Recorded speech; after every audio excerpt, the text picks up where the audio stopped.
You are listening to Two Heels and a Face Wrestling Podcast, a podcast where we believe wrestling is a buffet and there's something there for everyone. Make sure you're following us on all social media such as Twitter, Instagram, Facebook under Two Heels and a Face. That's number 2 Heels and a Face. Make sure you check out our website, twoheelsandaface.com. Era, 2 Heels and a Face. Thanks for listening to this episode of Two Heels and a Face Wrestling Podcast. On today's episode, it's our end of year 2023 annoyingly long live stream. But to offset that, we're going to be sending out a link right on social media so anyone can join if they want. So this is not just our live stream, but everyone's live stream, the people's live stream. Chris, what's up, man? It's the people's. I like that, the people's live stream. Not much is going on, man. I mean, we're just off the tails of Christmas, looking into the end of the year.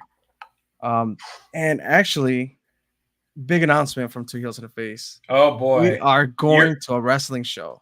We are? I thought you were going to say, I am having another child. I thought that's what's going to come next. No, but family definitely makes that joke every Christmas that we're going to announce that we're having another kid. But no, that is it. We're done with kids. But we are going to a wrestling show. Charlie and I both will be at the AAW Windy City Classic at the Berwyn Eagles Club. Yes, we will. That's this Saturday. The date is the 30th. Also known online as the Fraternal Order of Eagles. According to what, Google Maps or something? According to Google Maps, and I think if you buy it like on the ticket as well. Oh, okay. So, that's the official name. It's the official name, but Berwyn Eagles Club is just flows right off the tongue, does it not? It sure does. Yeah. It feels right too, you know? It feels right. I want to ask you about your Christmas, but first, this StreamYard link, this link, I'll just take that link and I just send that all out to the socials. Yeah. So send that out right now. Put it out to the world. And as people start rolling in, I'll be able to hopefully manage the backstage area here. And for sure, I mean, everybody's welcome. Okay. Just like wrestling is a buffet, this podcast is not going to be a buffet of people, hopefully. Well, it could. I feel like it could be of many or it could be none. So even if it's none, that's all good as well.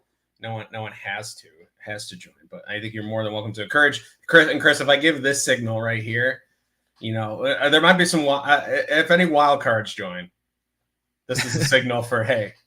You got to also be, you have to be the manager of the backstage area green room, and you'll do a lovely job because you've done a lovely job setting up this live stream, but you also need to be the enforcer, the special guest enforcer of the green room. Can you do that?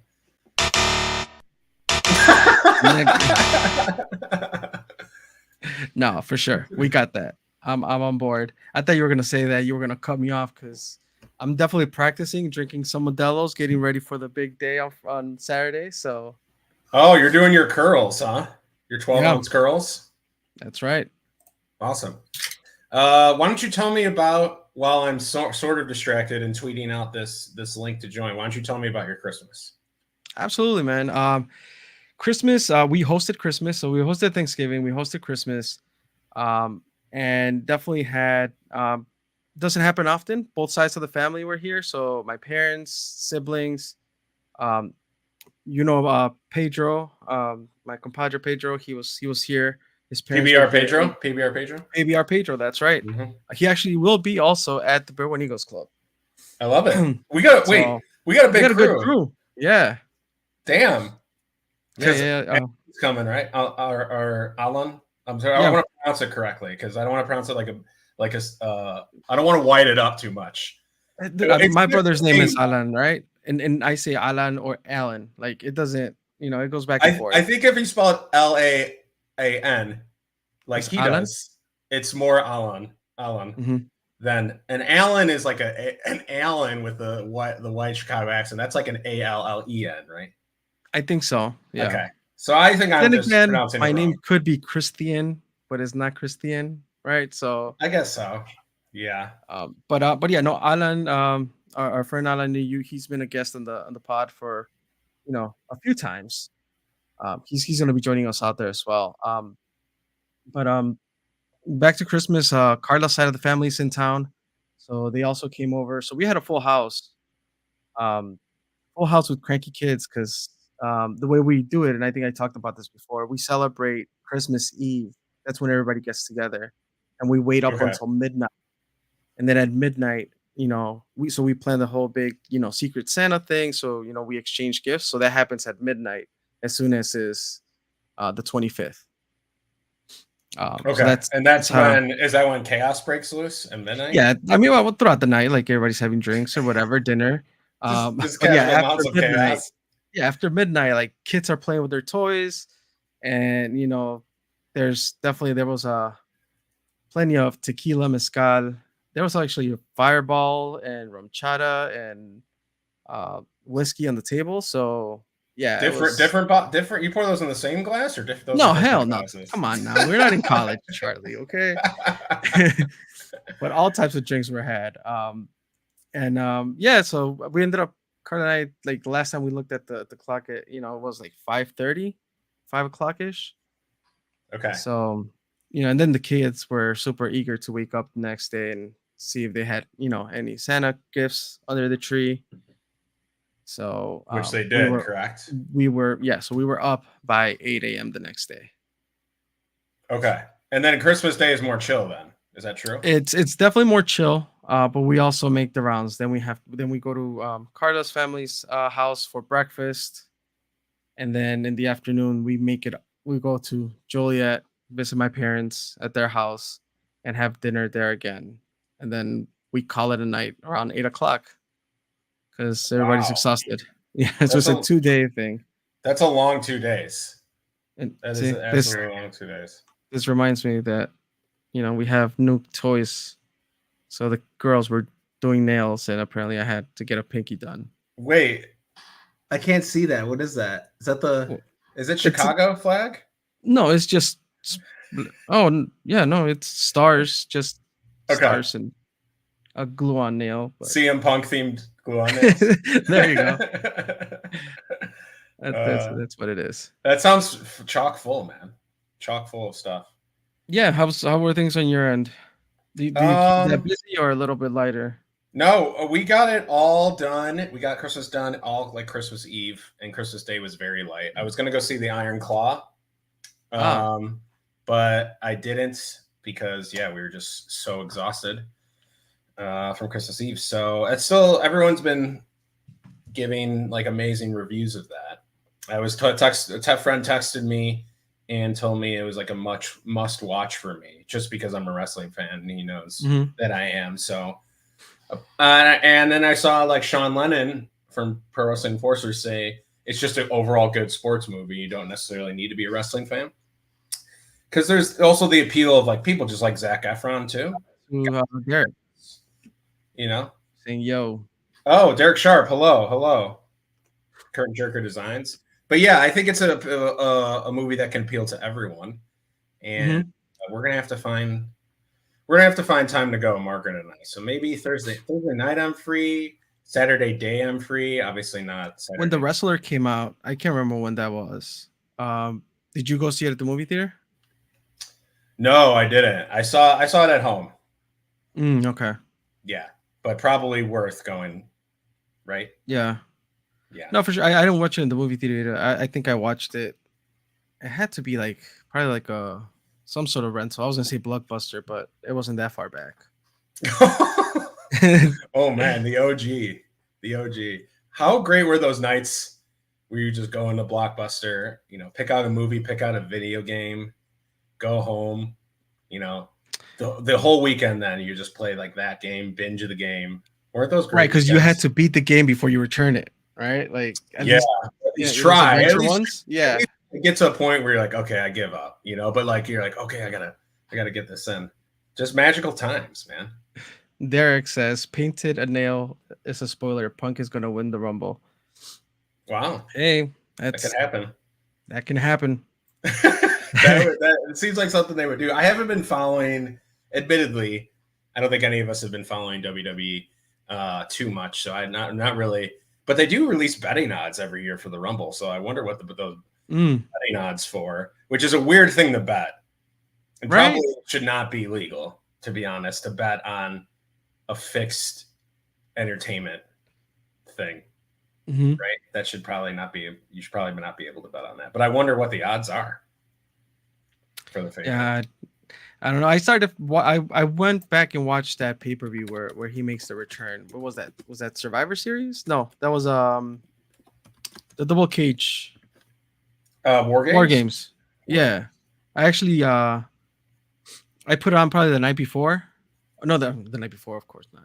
The night after, because the night before, actually, Carla and I had actually gone out for for a date night. So I missed the show, but I watched it back, and believe it or not, dude, Ivan, my youngest, he was sitting there watching wrestling with me. It was pretty cool. He like threw his little blanket on the ground and it was just there watching wrestling. I don't know if he knew exactly what he was watching. He's all about sports, but this is a sport that he has not been introduced to I love that. until then. And he, how old is he? He's two. Okay, so he's pretty aware. Like he can watch He's a more than show. aware. Yeah. He can watch the show, retain it, recognize the show when it's on another time, etc. I mean, I can't remember obviously at his age, but like I know I've Yeah. never seen a kid to sit down and watch, a quarter of a football game. Like he would do that. Oh, he's locked in. He'll watch 20 minutes of a soccer game, like sitting down, like he won't move. Like everything that's sports, basketball, like I'll end up Amazing. putting like, just YouTube, like 40-minute videos of sports, and he's just there watching stuff. That's so cool. I love that. Yeah, let's get a little net out back. Get the soccer ball. Kick it They're around. all inside, bro. There's a All the- basketball hoop. There's got a a net soccer inside? net. Yep. There's Oh, a man. golf club. There's a baseball bat. Everything's inside right now. Golf club. That's crazy. So sorry, I'm gonna be munching on Xmas candy this entire stream. So, All right. Well, are you drinking anything to go along with that? Yeah. Christmas candy. Yeah, I'm drinking. I bought a couple things. Now I'm chewing with my mouth full, so that's pleasant. I got like a Kona Brewing variety pack.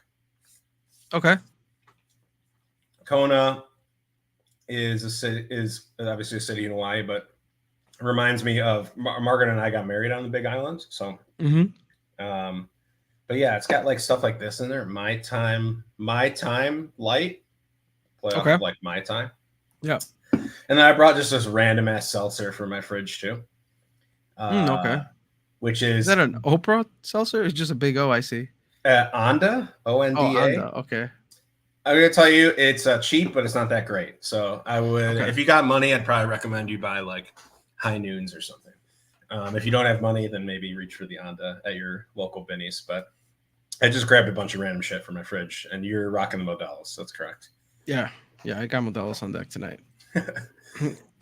Looking at going to Benny's during Christmas, I gotta say, tell me the story.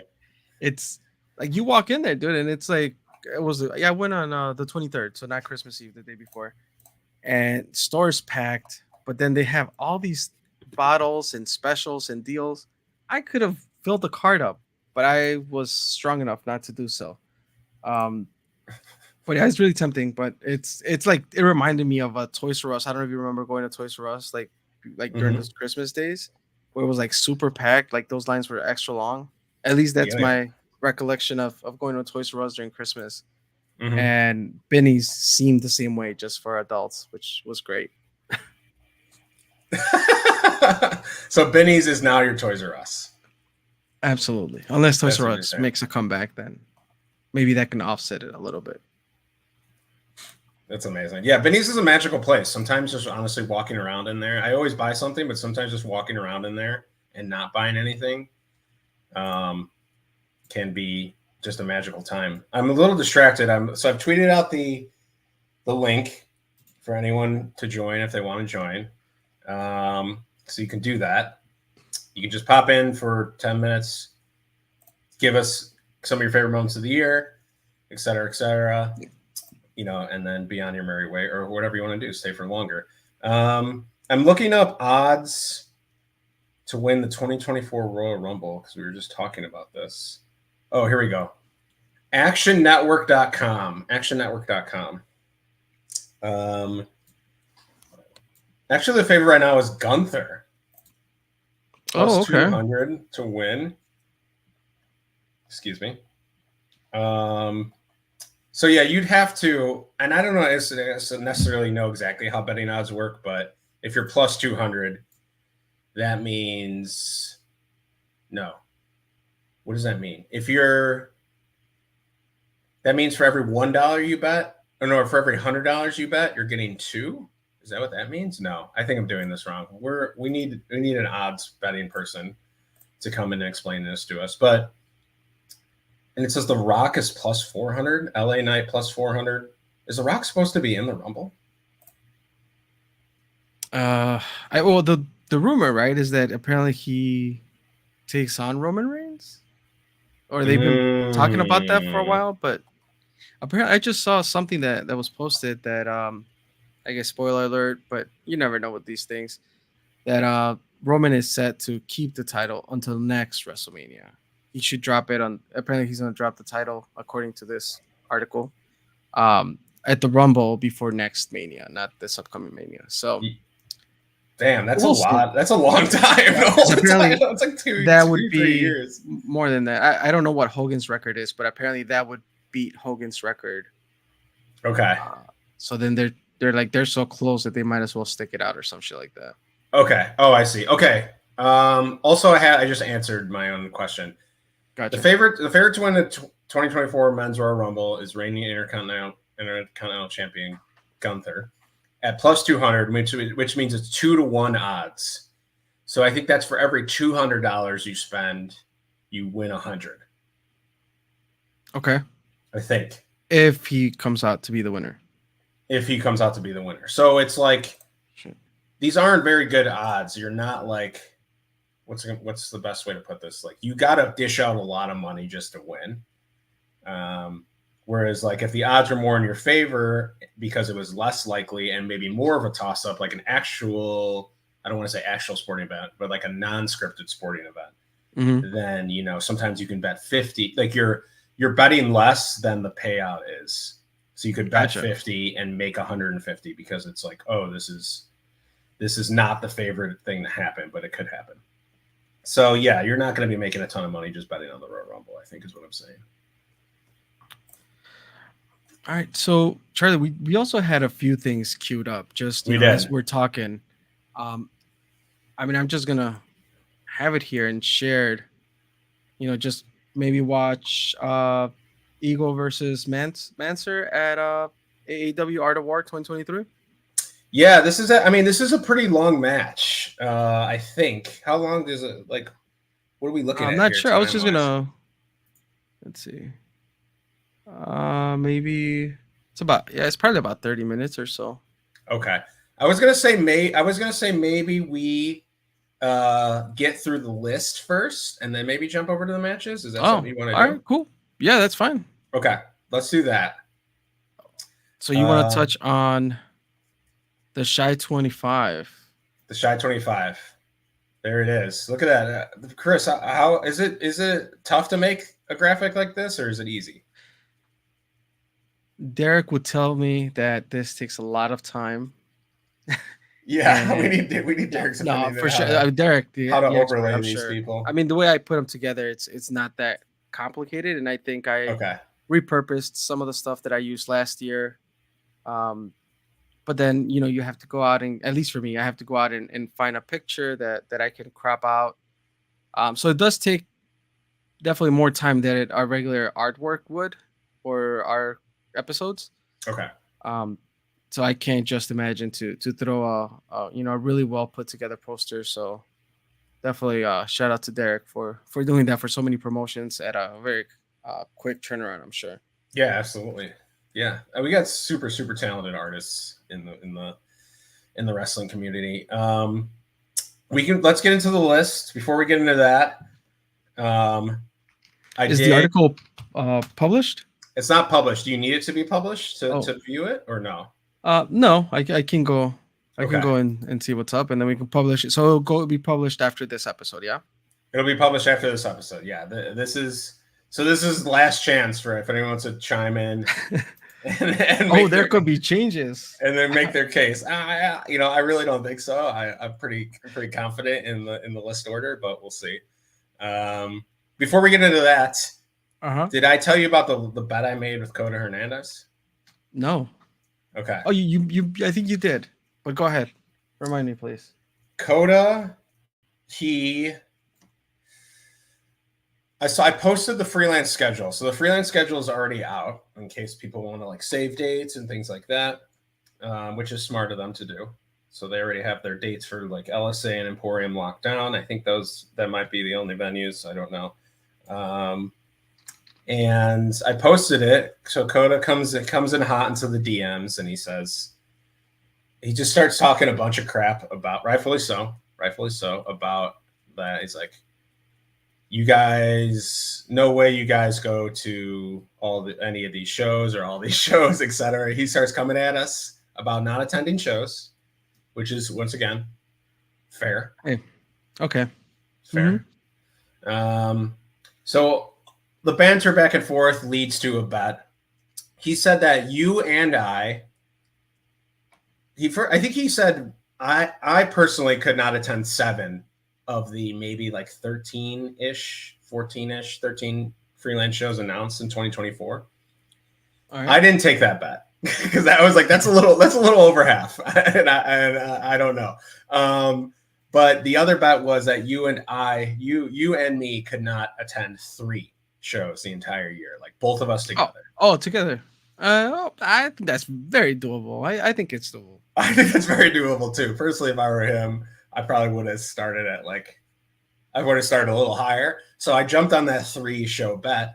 I said, yes, we can do that. So you and I can coordinate and we can plan ahead and we can schedule those 3 shows that we want to go to. If we lose, then we have to record a podcast dressed as Coda Hernandez and Alfonso Gonzalez. Oh, that's me on a Sunday. Wait, which one are you? We'll find out. Because I don't know if I can get the curls going like Alfonso does. So I feel like that might be you with a sweatband maybe, and then I'll just wear like a handkerchief. I don't think that's gonna happen because we are gonna make these 3 shows. Right, and so when we do make these shows, yeah.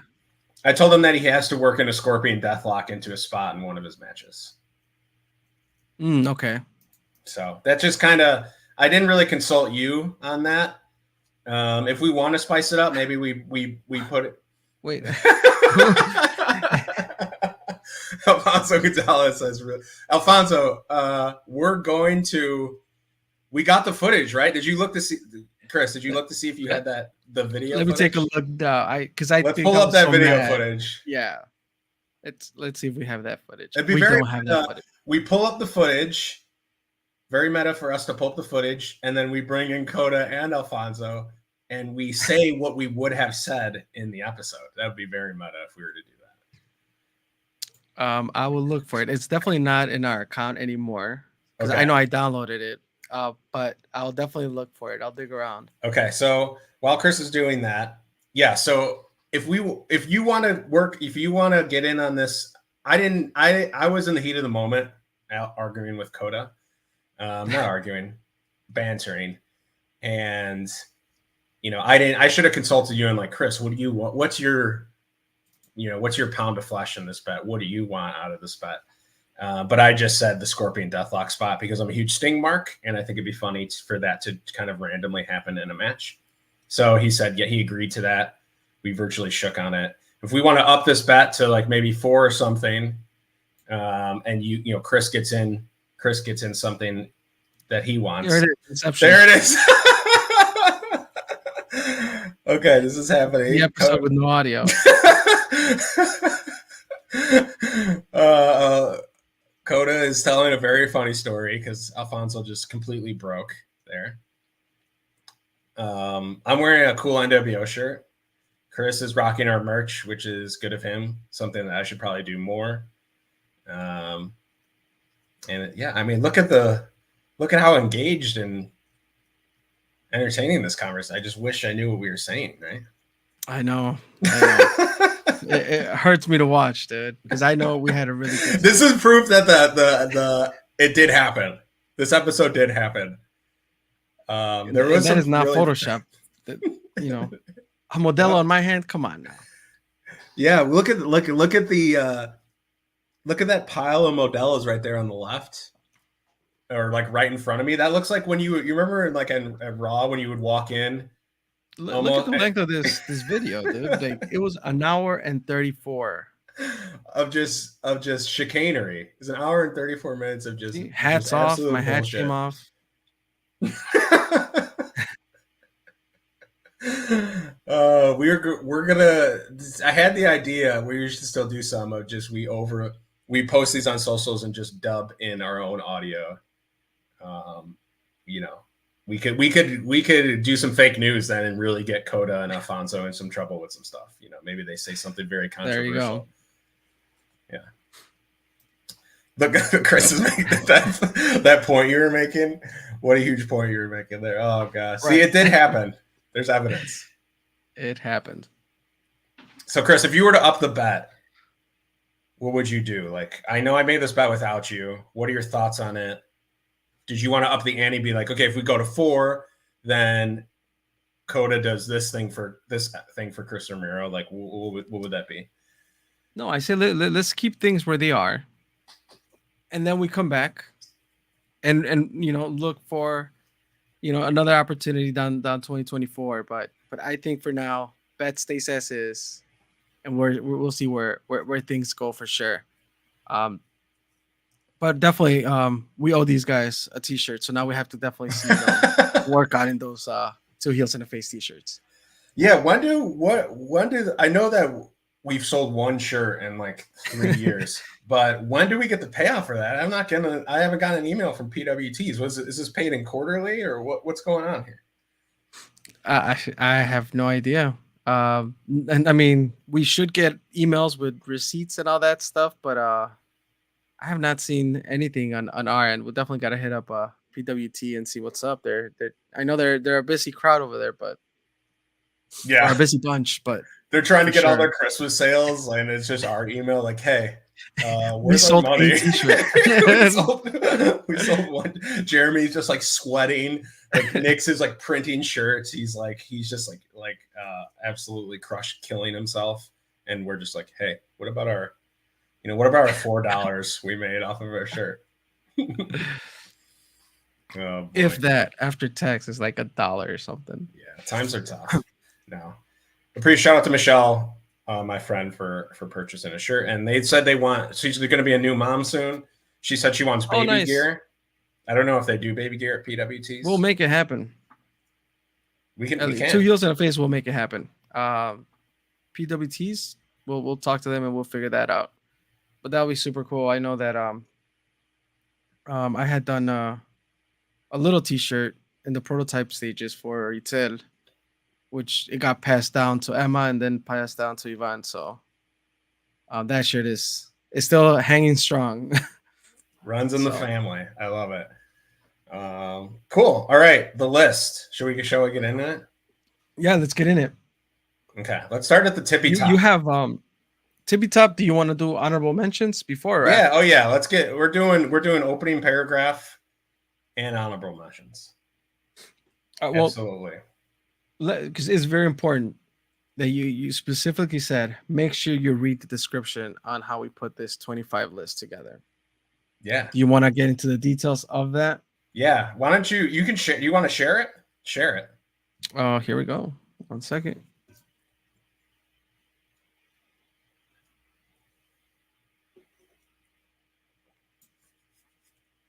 There it is. Chris, all right, the top 25. Amazing graphic. The 3rd year we've done this list.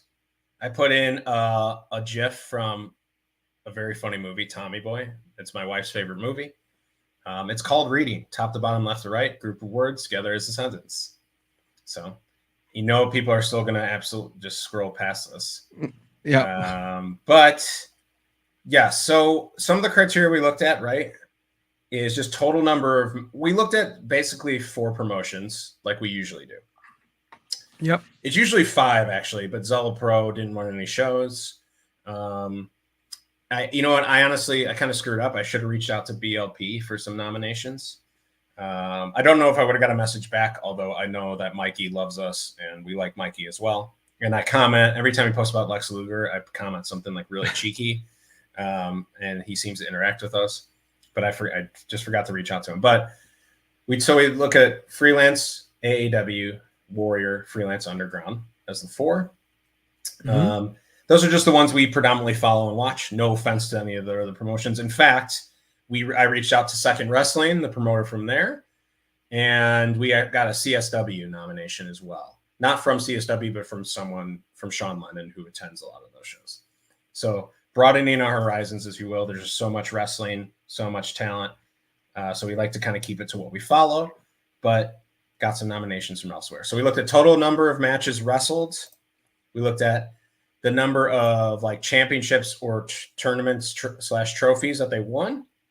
The number of times they defended a title, their nominations. Like I said, like we had Trent nominate some people. We had some wrestlers kind of speak up and nominate some people as well.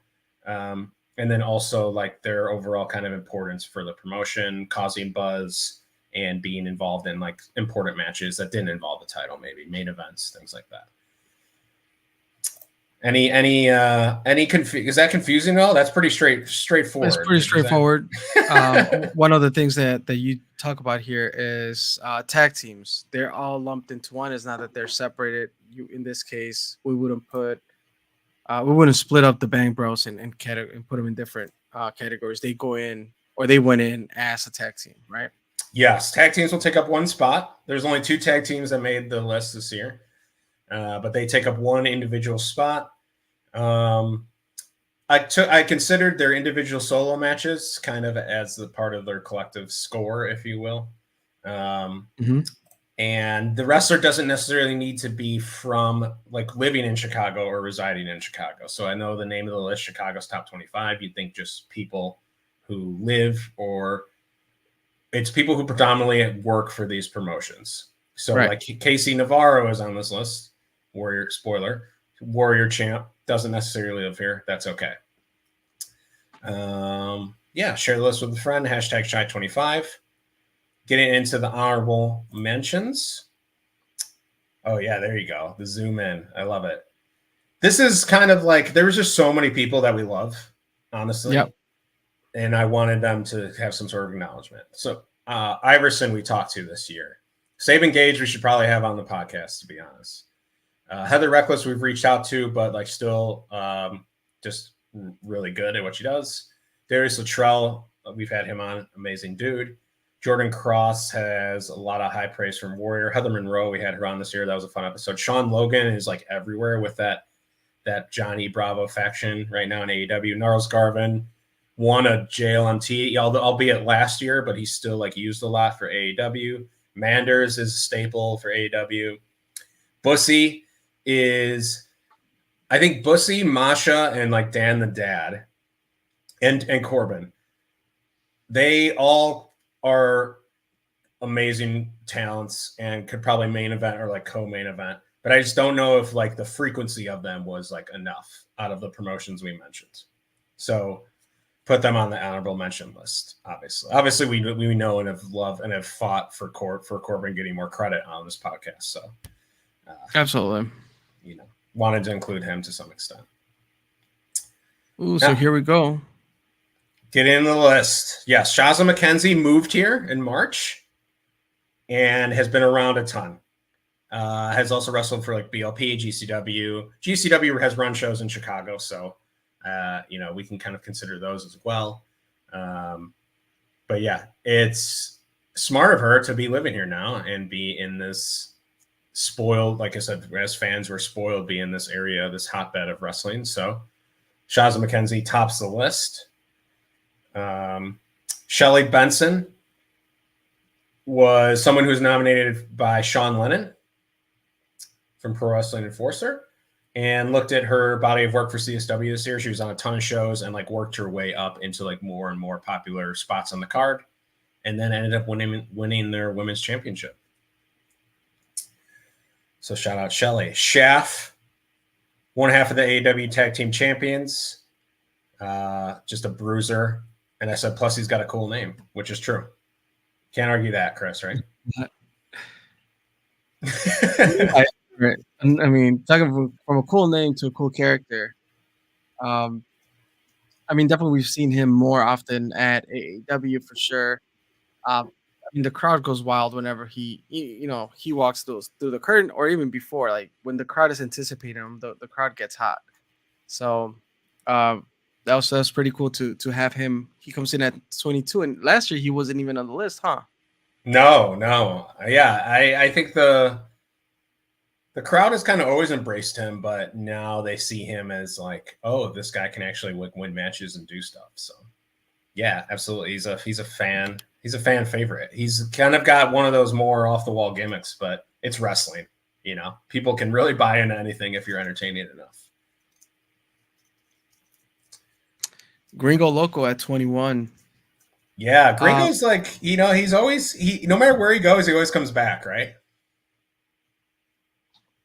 Coming back, he comes back, but it's so hard to get a hold of him, dude. Like he's just all over.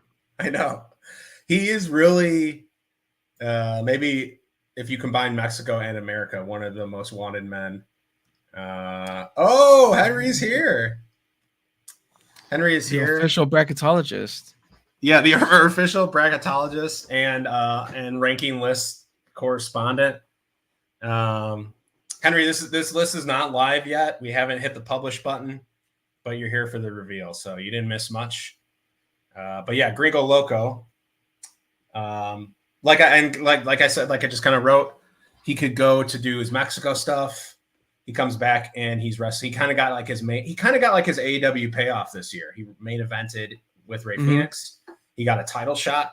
Like those are all things that he deserves, right? But it's also not the worst thing in the world if just like warrior wrestling is like, okay, we need someone to wrestle Vikingo, or we need someone to like do a triple threat for the Lucha title. Gringo can also do that. But he does get kind of like pigeonholed into just a lot of like triple threat luchas and stuff like that. So it's cool that like he got his kind of like singles payoff for AEW this year, if that makes sense. Yeah. For sure. And I did have to also take a second look, and I'm like, why wasn't he on last year's list? Yeah, dude. What? I don't know. That one and Mance Warner, I think, are the two head scratchers where I look at last year's list and I'm like, oh. I mean, we know we can't, remember. I can't remember names or what I did yesterday, but I mean, it's true. If I'm not mistaken, last year Gringo, he's already traveling all over the place as it is this year, but last year he was probably traveling more and we didn't get to see him as much. It was probably a frequency thing. Yeah. And like I said, it was a frequency thing. Like this list is built around appearances and meaningful appearances. So like, saludos to Henry. Saludos, Henry. We got somebody backstage, but I don't know crap. who it is. Who is it? If you're listening to us backstage, turn on your camera so we know who you are. But you could argue, right? Chicago's top 25. You could argue one person. There it is. Yeah. I think 2022 Gringo was traveling a lot more and didn't do many Chicago shows. Okay. That's right on. You guys got my back. Hank's got my back. So I'm not a just a complete imbecile. I appreciate that. But it's, one person could like theoretically, if you're really obsessed with like a Matt Cardona wrestled like here maybe once or twice, once for Warrior, once for GCW. You could say like, oh, he was the biggest name to come through the Chicagoland area. But this list is not built on that. It's built like this list been a fair factors nomination. Someone in the chat said I like waffles in our chat. I don't know what that means. That's the internal chat. So that's going by Hawks. I'm not sure who Hawks is. I'm not sure who Hawks is. But yeah, feel free to turn your camera. We can let you in the chat if you want, Hawks, or you can hang. But what I'm trying to say is, bear down. I love that. What I'm trying to say is it's more like quality factors in, but quantity as well. You got to have the quantity and like, okay, we're seeing you consistently on shows. You're working for this promotion and this promotion, et cetera, et cetera. You're popping up in different places. So that is, what this list is built around. Beyond Alpha. At number 20. He came onto the podcast. We had him on as a guest. That's true. Oh, that is enough to secure the number 20 slot. No. No, he's definitely making a name for himself. Like I definitely, I think Charlie, you put me onto him, and then we started seeing his stuff, and we got him on the pod. So he's definitely making his way up. So I think it was at number 20 was a fair number for him to come into. Yeah, nominated by the promoter from Second Wrestling. And I apologize. I know he's a rabbi. I couldn't remember his name, and I should have looked it up. But we're just going to call him for this case. We're just going to call him the promoter of Second Wrestling. But nominated by him. Chico for vice president comment. Absolutely. The Chico reveal. I think people are really going to love the Chico reveal, honestly, on this list. So, but yeah, Ezio Orlandi still has a ton of room to grow. He will get there. I think he's got the work ethic to do it. So 20 is a solid landing spot. Number 19, Calvin Tankman. Look, so this is interesting because this is our third list that we've done. It's interesting to look back. So 20th 2 years ago, 11th last year, 19th this year. He is owning like the 10 through 20 area. And that's what you want. And that kind of reflects like what we say about Calvin Tankman on this podcast is like you can slot him in everywhere and he does the job. He's selfless. He's reliable. It's kind of what you want in someone working for you. Hey, I need you over here. I need you here. Boom, boom, boom. Do this, do that. Have a tag match or don't, et cetera, et cetera. Have a squash match. Kill GPA in 1 second. And that's, that was great. I don't think that was, yeah. And I don't know what year that was. So I might be referencing other things, but he can do everything. He can do it all. And he's always just a pleasant surprise on any card. And Sierra makes it to number 18, and last year was an honorable mention. Yeah. Became the AEW Women's Champion. I think it's obviously important to have women represented on this list as well. But she 100% deserves it. Worked her way up from like probably being on like a live shows to then into their women's division to then winning the belt.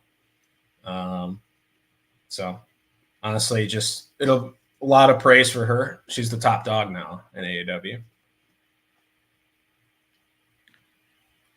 From Jesse, dude. we were talking to Trent about him, and he's one of the kind of like the highlights that Trent often refers to when he was talking about his comeuppance and how he was always there, always consistent, and that's right. And they him along with Calvin Tankman won the AA Tag Team Championships this year. So I think he's definitely earned the spot. And I would actually, not debating too much, but he could potentially be a bit higher, maybe. But this feels like a good spot. And he's, he went up one from last year. So yeah, that's fair. That's fair. And I do like the little bit of increase too for him. Yeah. Mm-hmm. He's a bright spot for sure. Russ Jones at 16. This is a guy that Trent is very big on. Trent did nominate some people. This was not necessarily one of them, but I only asked for like 1 to 2 nominations. So if I gave Trent a handful, this is probably a guy he would nominate. But Russ Jones and Shaft have been very big for like that mid card and tag team division for AEW. Shane Mercer. Last year was not ranked last year. Yeah, I don't. Maybe he. I'm sorry, I got distracted. The word "physical" is spelled wrong. Okay, I just changed that. See, this is we're. Oh no! Live changes are happening. Live changes are happening. We're spell checking as we're going along. Yeah, I think this year he won the Freelance Underground title. That's big. Title wins are big. He dethroned, I think, Calvin Tankman for that. And I think this is the year really where it's like, okay, because remember James Russo started off with like Monix. Mm-hmm. as his henchman, and now Shane Mercer is that enforcer for him. So I think this was the year that, like, that big change was made, and now Shane Mercer is just continually beating people's asses. Like, James Russo kind of has this this faction kind of starting now because Craig Mitchell's on their team. So yeah, I think this is really the year where like Shane and James kind of took off and became a force now at Freelance Wrestling. So, and this is the other head scratcher that you were talking about, Mance Warner not being ranked last year. Yeah, I don't know what happened with that. I don't know, because didn't he hold their title last year? Is that true? No, he held the title 2 years ago. Yeah, like during the whole like COVID, which was what 2 years of COVID. I mean, COVID still around, but like during that like no crowds, smaller crowds, that's where he kind of hung onto that title for a while. But definitely like his work, and we were just about to watch his match versus Ego, which I thought that was a pretty cool match. Just for the history that Robert Ego brought to that, and then Mance being who he is and how the crowd reacts to him, and he's been a crowd favorite for a long time. So that was pretty cool. And I mean, he's at 14. He made the 25 last year. He didn't. I don't know why, but here we are. There's probably a legitimate reason. Probably a good, sound, legitimate reason. Of course, there's a lot of that going on here. Missa Kate, 13, honorable mention last year. I need to. Give me 1 second. I'm sweating so profusely, so I'm going to do this. I'm sweating so bad. As people see, Charlie undressing himself. Man, it's tough being a podcaster with very little knowledge. It's tough out here, man, in these streets. Go Kate, no, honorable mention last year. This year she makes it in at number 13. You in here in the description, you talk about second wrestling, Gali Lucha Libre, CSW, and I believe she is under contract with a promotion. And why is that name escaping me? The Billy Corgan? NWA. Yeah, I think she's under contract there. So she's definitely like earned her way up, from when we spoke with her back in 3 years ago, 4 years ago. I can't even recall how long, but when we had all women podcast, and now she's all over the place. She's still kicking ass. So glad to see her on the list. Yeah, this is a redemption, and just like the the list makes Charlie hot. Dude, it's his juice is flowing, says Henry. Dude, just out here, I'm sweating like Big Cat, just out here blogging too hard, blogging profusely. But yeah, I am. I wanted to show off the Steiner Math shirt too that I'm wearing. Oh, okay. A good wrestling shirt. But yeah, actually, Henry, if Henry's listening right now and is still watching this live stream, there was an altercation. I think when we released the list last year, there was an altercation that Missa Kate and I had online on Twitter. I think she felt like she was slighted and for not making it. Not that this, people could like this list, people would hate this list. This list probably means nothing in the grand scale of some of these people's careers, but I think she felt like she was slighted, should have been on it. And that's probably, she probably had a point.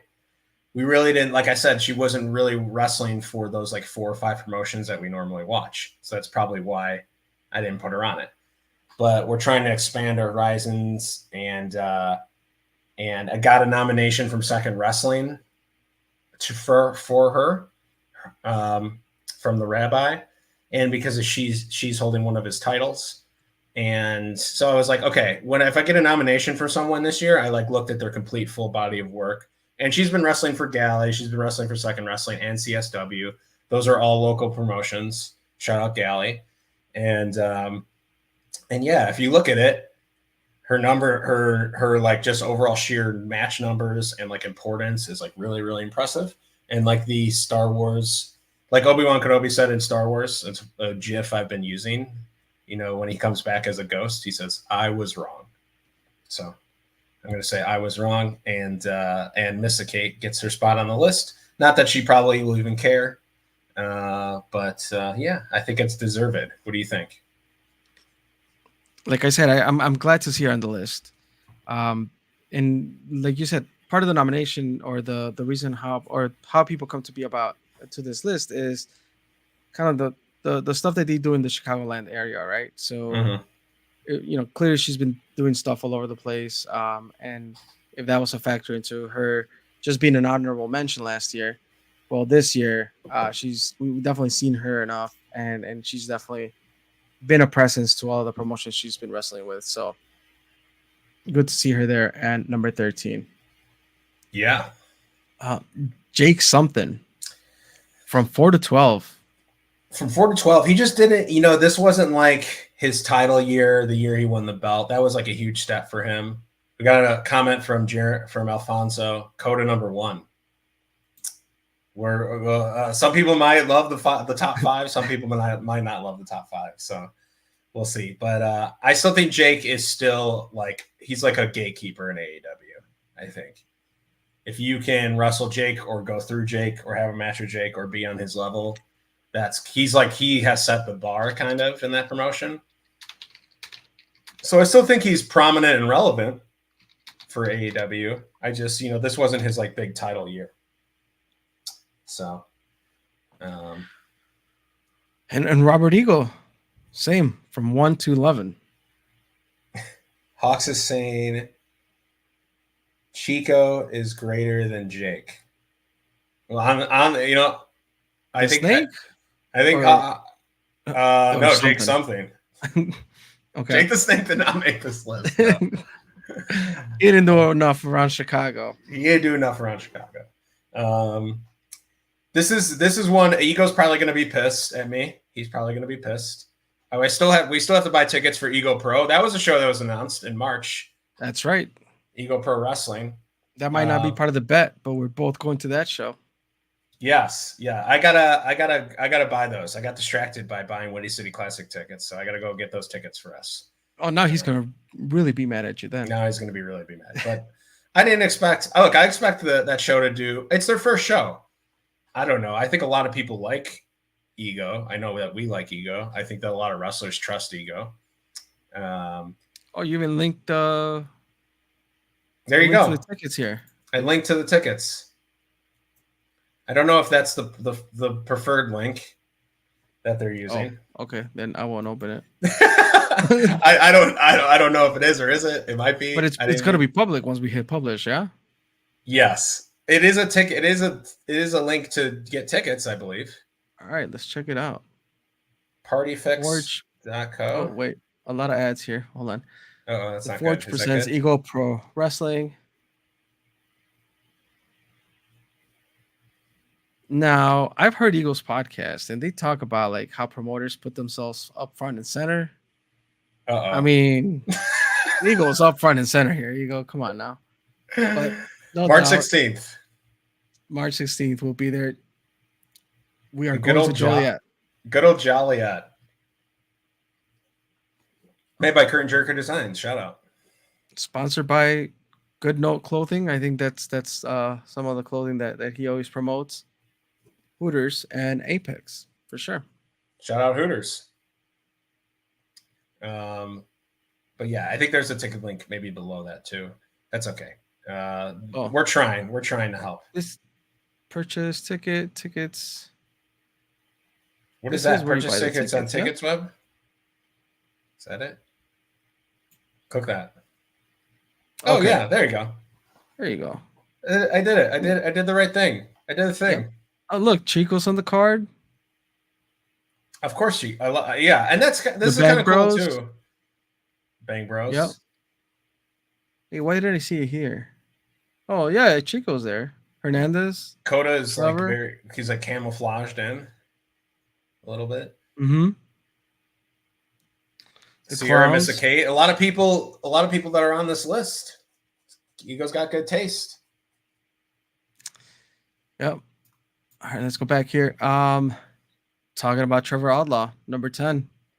Yeah. So I'm looking at the comments right now. Alfonso has called me a nerd. I think that's okay. I still love him. Um, and Hank is predicting Robbie Reeves to be number one for 2026. Number one for 2026. Okay. Okay. All right. That's a bold prediction. Mark that down. That might be right. But yeah, okay. Here's the thing with Trevor, as a rib, harmless rib.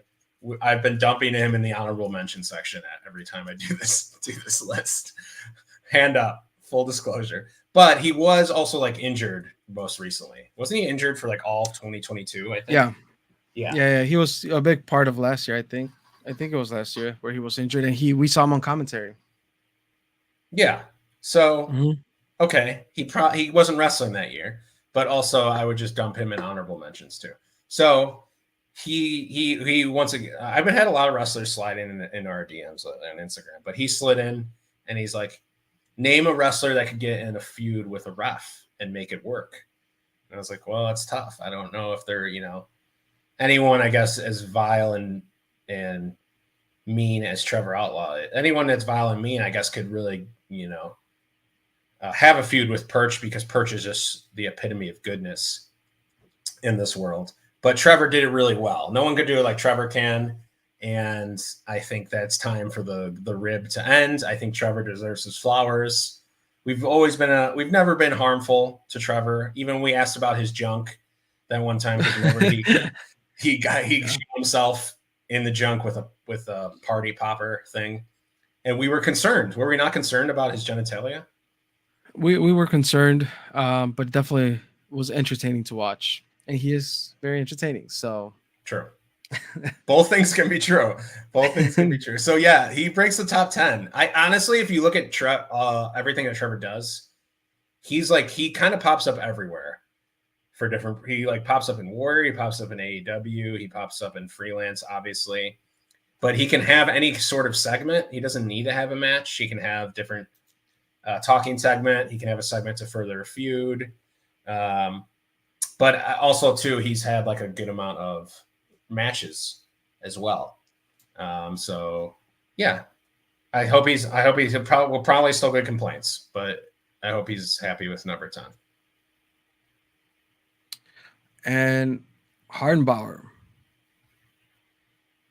Definitely. I mean, we've seen him.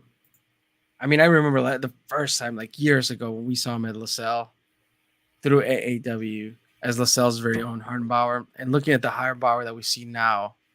I'm not going to say that it's night and day, but it's just a different character, more confident. The way we see him in the ring, and then his interactions with the feuds that he has going on, and the storylines at AEW, definitely, I think number 9 feels good for him, because there's room to grow for next year. I definitely see him on a good trajectory for next year too. Yeah, no, this was the nomination from Trent. This was one of Trent's nominations. I think that goes a long way. Trent's saying that Hardenbauer is like the company guy, and he might take over AEW in the future. I don't know what that means, but I think that people just really like Hardenbauer and want to see him succeed.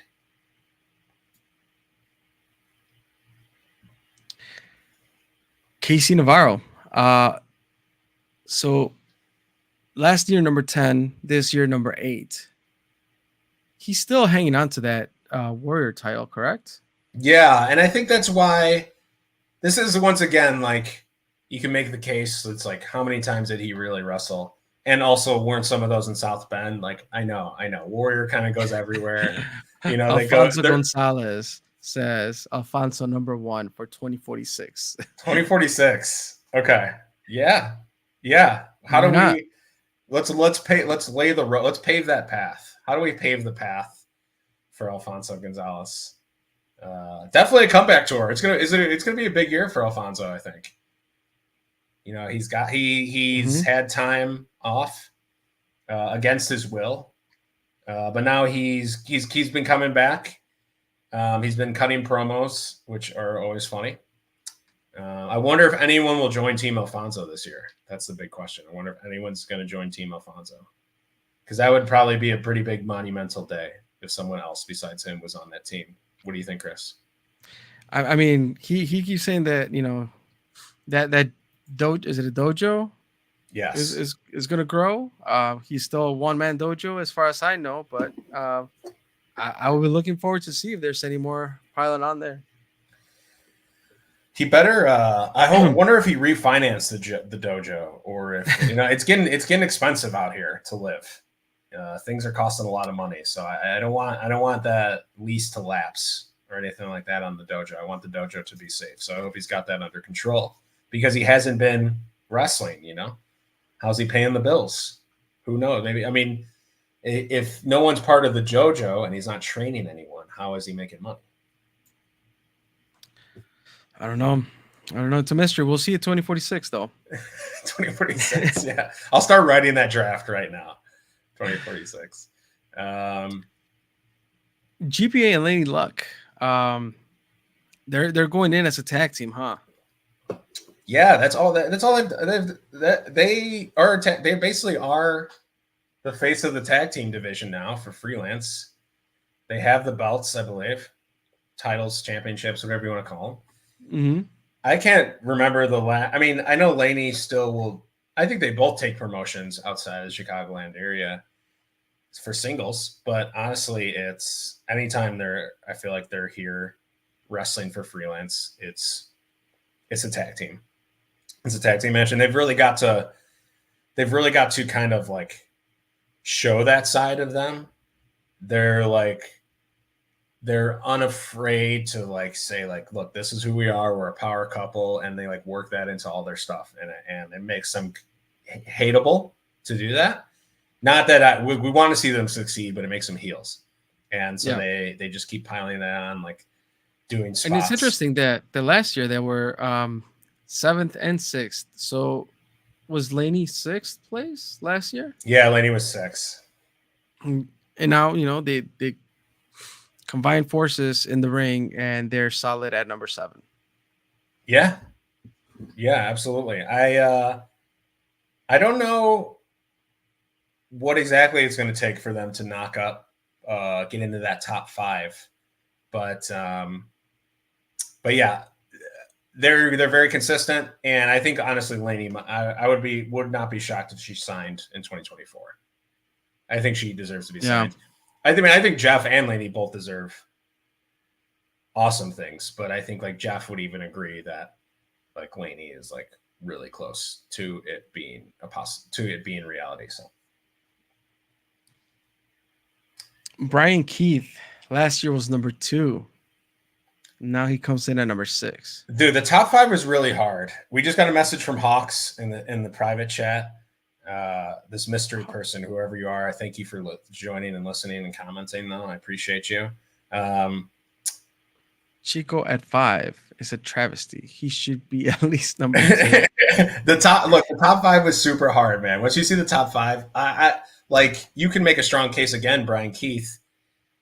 I'm gonna zoom even more so people don't get to see ahead.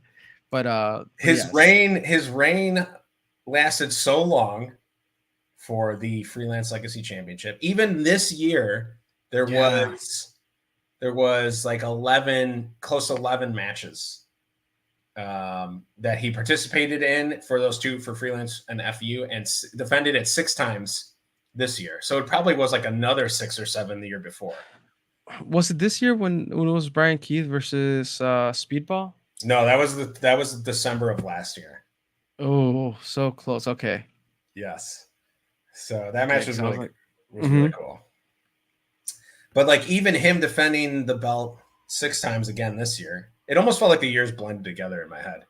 But because he was 2 last year, especially if you don't go to shows. And I say that for myself, not you, Charlie. That's why I'm like, I have to ask. Like, when did this match happen? Yeah. Yeah. I was calling you. Oh, someone's home. So, yes, where was I? So Brian Keith. Mm-hmm. it's it's like if you were to maybe sprout his entire Legacy Championship run over 1 year, he could probably be number one if it weren't for some other people. But like you kind of chop it up into 2 years, and we give some other people some room to shine in the top 5. So that's all I gotta say. All right. So here it is. So Chico Suave goes from 22nd last year to number 5 this year. Clap it up. Clap it up for Chico.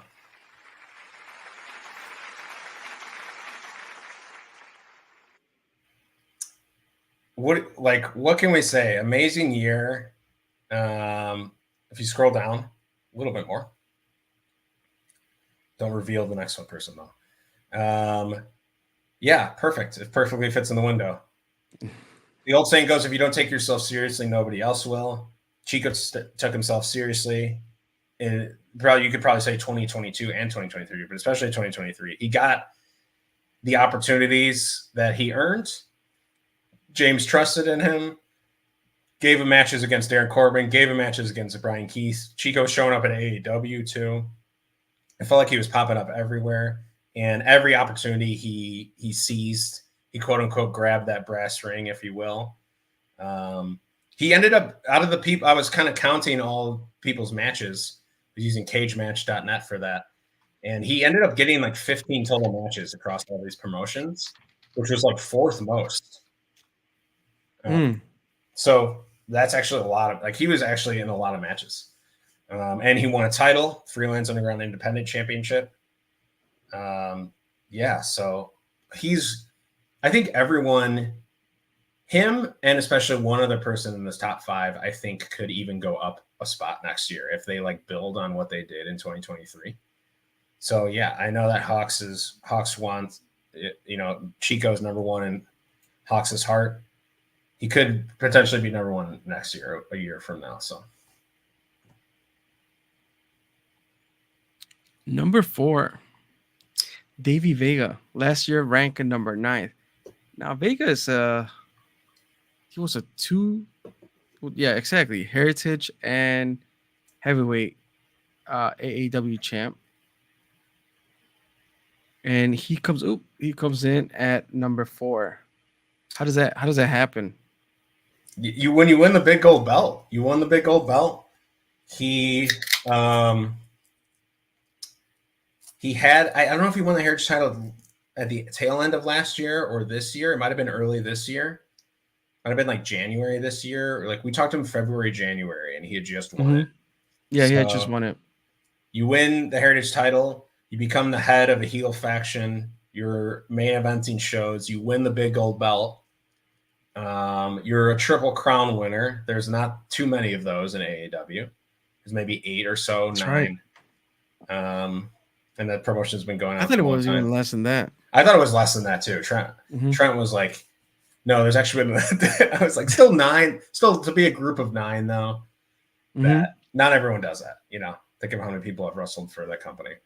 And let's remind, since you're at twoheelsandaface.com looking at this list, Charlie put together like a pretty cool storyline.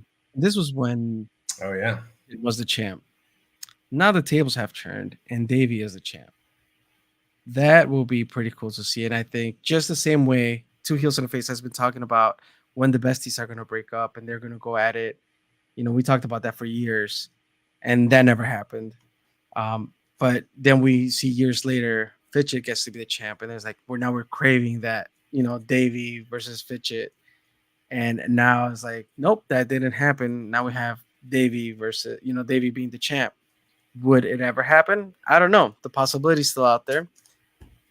But it's just something that AAW just has in their back pocket at any time. They know that we will just eat that up. Isn't it like tantalizing to think about? They're wetting the palate. They're setting the table for us. Would you agree?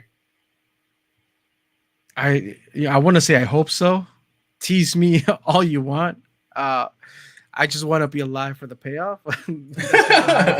I'll stick around. I don't care. Yeah. But this is just pretty cool to kind of, whether it was intentional or things just worked out that way. I just think this the whole storyline so far, like of Vega, being the Heritage champ when I started going to shows, or working his way to the Heritage Championship when I was going to shows, to see him now as a champ, it's just been pretty awesome. So yeah, it's I'm excited to what's to come for him in the upcoming year. Well said, dude. Well said. Number 3. Is this the biggest jump so far? Cota Hernandez at number Um, 3 from 14. I think Chico from 5 to 22 was Okay. That's a big jump, right? That might be the biggest jump. I don't know. I'm not a math guy. Not a math guy. If anyone could do that math, Yeah, after 4 Modelos, I don't think I could do that. Cota Hernandez in at number 3. I want to point out some things. If you could scroll down a little bit too. Yep, here we go. Really cool photo of him, obviously. So potentially, probably the most, him or Chico, I think, are most improved wrestler of the year. That could be like its own separate award. I don't know, but didn't win a singles title this year. Still, I think 19 matches I counted in total off of CageMatch.net, which might have been like 3rd highest, I want to say. Okay. Just popping up everywhere. But all of his match, like it's like just quality of matches was like he feuded with Isaiah, Jordan Oliver. He had an absolute banger. Brian Keith, that match at Emporium, which is one of my favorite matches of the year. One, because I was there, and the atmosphere was just like a big fight feel. Amazing match. But yeah, I think like he is like about to explode even further. I honestly think, and I wrote this right here, you can see it. So to put myself over, I honestly think he's like 1 to 2 feuds away or matches away from like, I mean, I wouldn't be surprised if like the first quarter of 2024 he feuds with Storm and like takes the belt off of him. He's like right. Oh damn. He's right there. In my opinion, he seems right there. He's like on the cusp of greatness if you associate greatness with just titles and things like that. But like I don't know. It feels like a guy in his I don't even want to say his prime, because I think like I'm not going to put that ceiling on any wrestler, but like he's in a key growth point in his career. Yes. Where definitely you can see a bright 2024. Just the way he kind of like took on 2023, and he keeps that up. Like definitely we could see him not just necessarily like, ranking up in this list, but just overall as a wrestler. Because one of the things that stood out for him is like the confidence that he exudes in the ring, and you could just see he's comfortable being Cota Hernandez. Yeah. That to me allows me to, grasp onto the wrestler and like, okay, I'm ready. Like take me on this journey. So dude, absolutely. Like it's almost like if someone is in this good of form, you got to take advantage of that. I think I'm not a booker promoter. I never will be, but like if he's hot, take advantage of him while he's hot, because he's hot right now. It's like you don't want that to like fade away for whatever reason, whatever happens. Like so, we wish the best of him, but I honestly think something big could really happen like this first quarter of the year. All right, let's move on to number 2. For number 2, we have 2 people. 2 people. Formerly known as the Bang Bros. Whoa, dude, don't say that. Oh, sorry. Well, you said formerly known as. They were formerly known as. I was setting you up. Bang and Matthews. Bang and Matthews at number 2. I mean, so many matches. These guys, I hope their bodies are okay, honestly. Just looking at the raw number of matches these good dudes have had. I didn't even count any other promotions besides like those 4 I mentioned. So I didn't even include GCW. I didn't include ROH. They've been at Second Wrestling too. I didn't even look at that. They've probably been so many freaking places. These guys could also get signed. I think really it feels like it's only a matter of time. They don't necessarily have like the the height and all that. It's not like they're not like physical specimens, but they're so freaking good and athletic. It's like all that. Screw that. Like these dudes have it. Whatever it is, you don't necessarily need the biggest person or tallest or most camera friendly or whatever. Like, They're entertaining. Yes, that's all you need. But I'm not a big exec or anything like that. But like, I think these dudes are very close to huge things, bigger and brighter things. And no, it's no offense to the LSA or anyone working there, but these guys could be on like a really large scale. I think they have the talent. Everyone loves them. They did get kicked out of Canada, or they weren't allowed to cross the border recently. I don't know if you saw that on Twitter. Yeah. It happens to the best of us, you know? Yeah. It's tough. They've been going through a lot of paperwork this year, a lot of legal stuff. They fought through that adversity, the adversity with the name.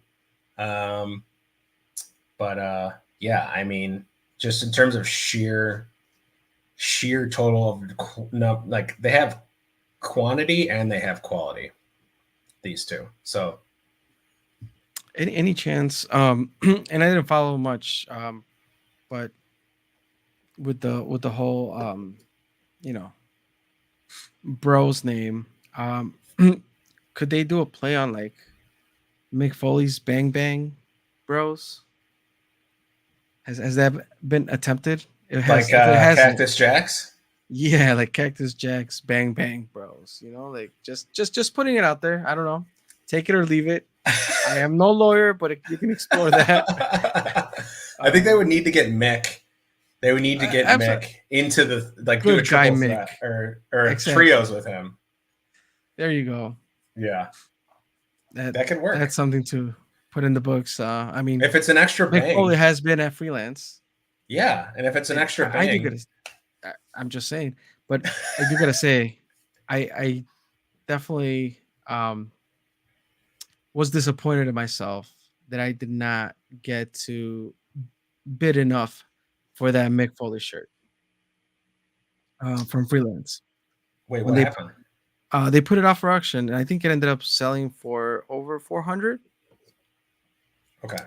The ref shirt that he wore at freelance. Oh, yes. The proceeds were going to The I school, wanna say right? St. Or Jude? no? Oh, I don't know. Yep. I'm thinking or something proceeds else. were St. going Jude's? somewhere like for charity. Okay. And freelance put it out there, and I don't, you know, I did not make a big enough bid, but that would have been, you know, a cool thing to have here hung up somewhere.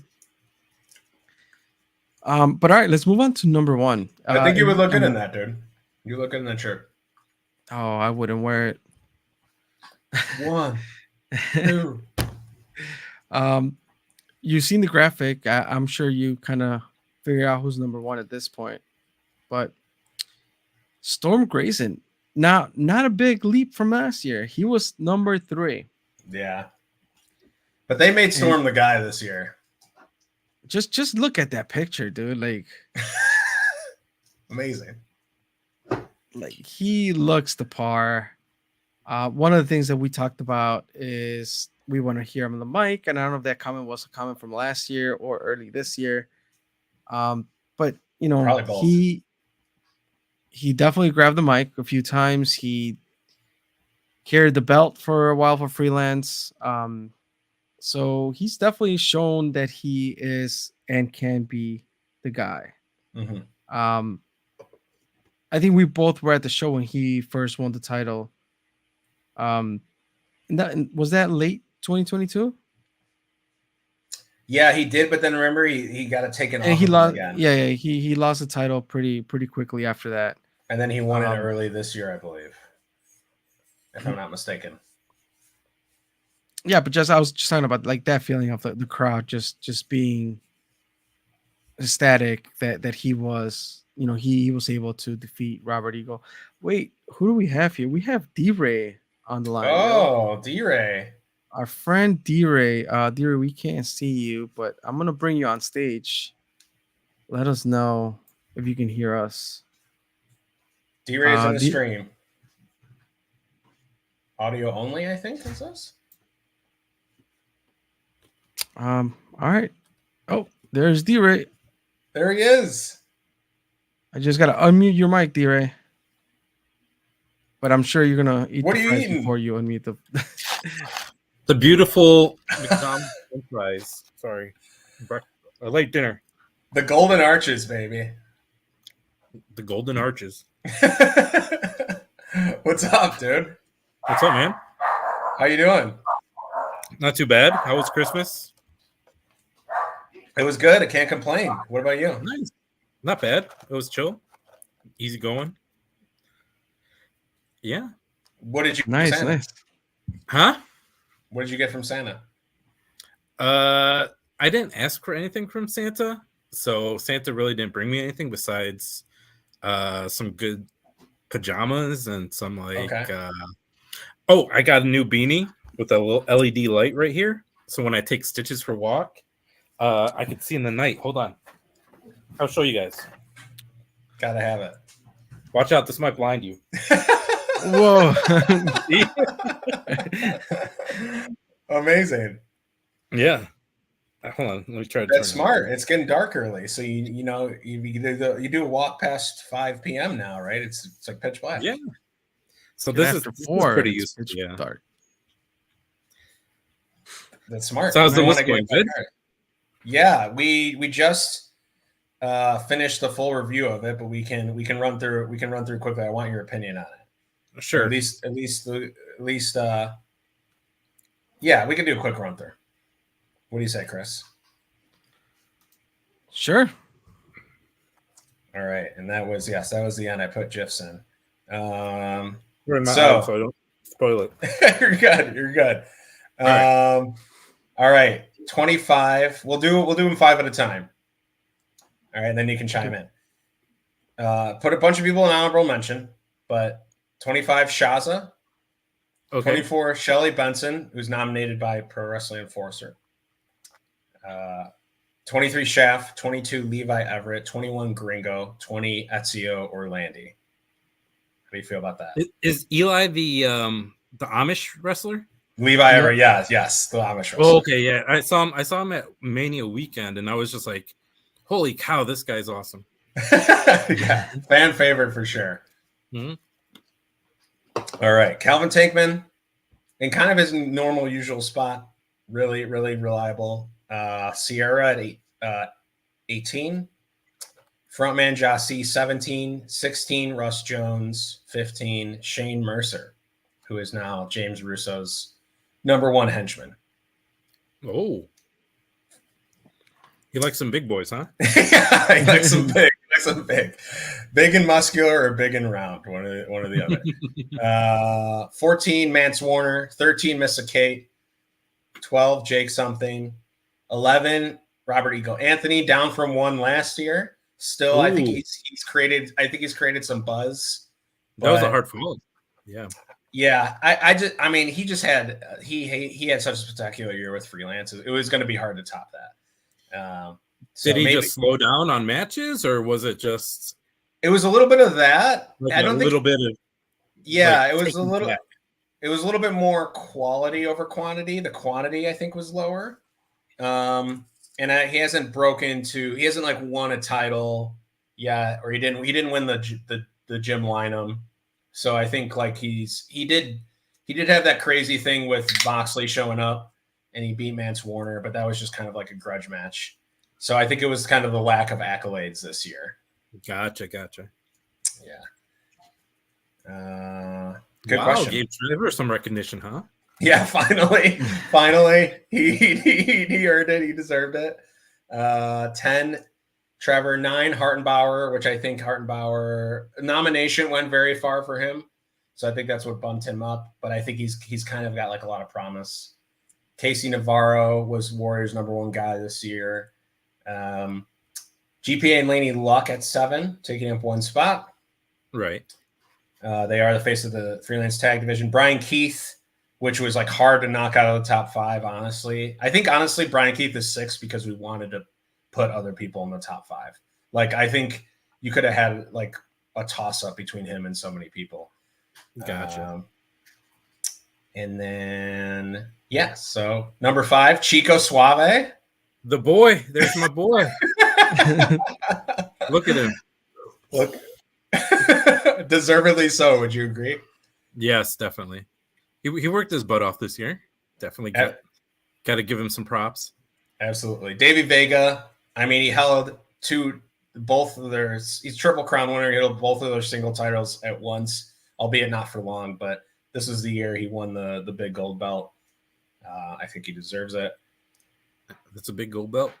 Coder Hernandez didn't win a singles title this year, but like his matches have been spectacular in my opinion.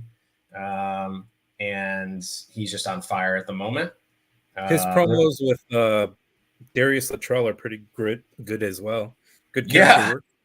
Yeah, and he can do serious and funny. Yeah, that's a good point. I should have had you co-write this. I should have sent it over to you. Bang & Matthews. Not to be confused. That's a good spot for them, yeah. Not to be confused. Go ahead. No, I was saying not to be confused with the website, but go ahead. Oh, I was going to say Bangers and Mash, but then, yeah. What were you going to say? No, they've had spotlight matches, got on GCW, did a couple of like tours with them, and got in opportunities on ROH and AEW. Yeah, good spot for them to be in number 2. I love it. You're cementing. You're cementing the list. You're bolstering the list. You're my anytime if someone comes in the comments, I'm gonna sick you on them to help justify. All right, sounds good. But Storm Grayson, you got any comments on Storm? He deserves to be number 1. Like last year, he did really great, and this year he's been doing good. He's now a heel, and he's pissing people off, and it's good work. Yeah. What do you think of the list overall? Anything you would change? Not necessarily, because I haven't been following wrestling a lot. Okay. Actually, so that's fair. You know, the some that I do follow, like I can agree with that list. Yeah. Sweet. You just made me feel very good about myself, so I appreciate you for that. All right. I think that was the list. We'll publish that. We'll get it out. We could probably watch some wrestling now if you wanted to. Chris, did you want to watch that Ego Manser bloodbath? Was that on your mind? We can definitely have it on the background as we catch up with D-Ray here, because I do want to know what have you been up to? You're now keeping up with wrestling. What's new? Like let us know for sure. Just been a hermit, as you could tell by the hair and the beard, like just hiding out in my house, hanging out with Stitch, going to Bears games in Kansas City, watching them lose. I saw you went out for that. Yeah. Yeah. Yeah, it was terrible. We don't speak of that game again. I gotta give you my cell. I don't know if I messaged you my cell, but yeah, I didn't even look at my Instagram all day until it was too late. But I saw it. We were probably close to each other that day. The reception was terrible down there at the It stadium. really was. They need to fix it down there. The stadium was pretty cool though, right? I think it was a little bit older, but it was fine. It was good. Yeah, it was my second time there. I'd gone the previous year. Me and Matt saw, I think, the Chiefs Chargers. Okay. And yeah, like I was really like, oh man, the stadium's so nice. Everything's like with the app, you buy your food, you pay for beer, everything like that through there.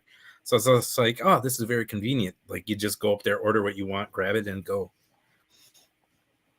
Yeah. And then it's very nice. Like I haven't been to Soldier Field since like 2003, maybe 2004, before they remodeled it. So I can't tell you how it compares. So you haven't been to? Okay, let me tell you, it stinks in comparison.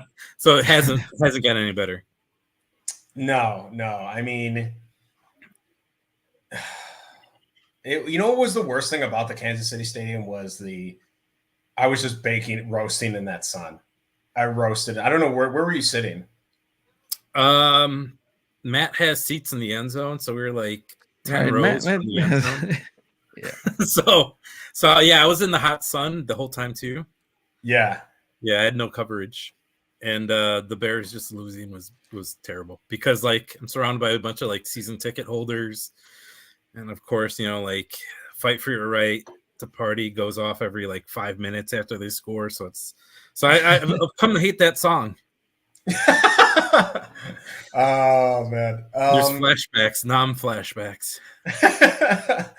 Yeah, Soldier Field is awful. It's awful getting into it. It's awful getting out of it.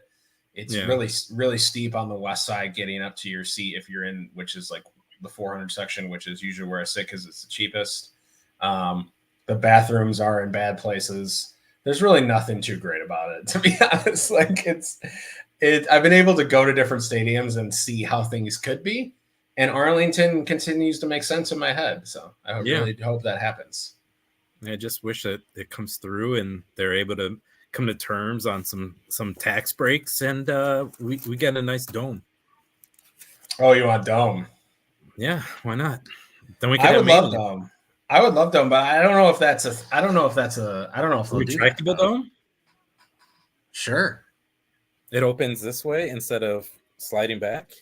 I mean, we can just you host more things, right? If you have a dome, you can have basketball games. You can have Final Four and stuff like that. Concerts. Concerts. Yeah. You could even make it big enough in case FIFA wants to come back to town. Yeah. Speaking of Kansas City, Copa 2024 is there. Copa America. Copa Mundial. Yeah. Is that the World Cup? Yeah. Yes. And then KC's hosting the World Cup too. And so 2024 is Copa. Like we're in South America's tournament. I've been getting really into soccer lately, or football, however you say it. But yeah. So then there's the Lamar Hunt tournament or whatever. Right. Yeah. What's that? Was that something different? Well, like Kansas City's like a huge like soccer like city. Oh, they're branded as the soccer capital of the U.S. Yeah. So Lamar Hunt is like the owner and like founder of the Chiefs, I think. So I know that. Yes. He also like set up like this soccer tournament. I guess that's going on down there too. Is that for clubs? I'm not positive. Okay. Because I know they just they're about to inaugurate they're the only state in the U.S. to have their own women's stadium, a women's soccer stadium. KC is. Mm-hmm. So, I mean, they have a team and everything, but I mean, a lot of states have teams, but no one has a dedicated women's soccer stadium, and right? KC does. Dang. Yeah, I mean, it makes them calling themselves that and them hosting these big tournaments. That makes sense. It's kind of in the middle of the state. Like it's easy to get to from Chicago. It's not a long flight. I mean, the World Cup would be amazing to go to.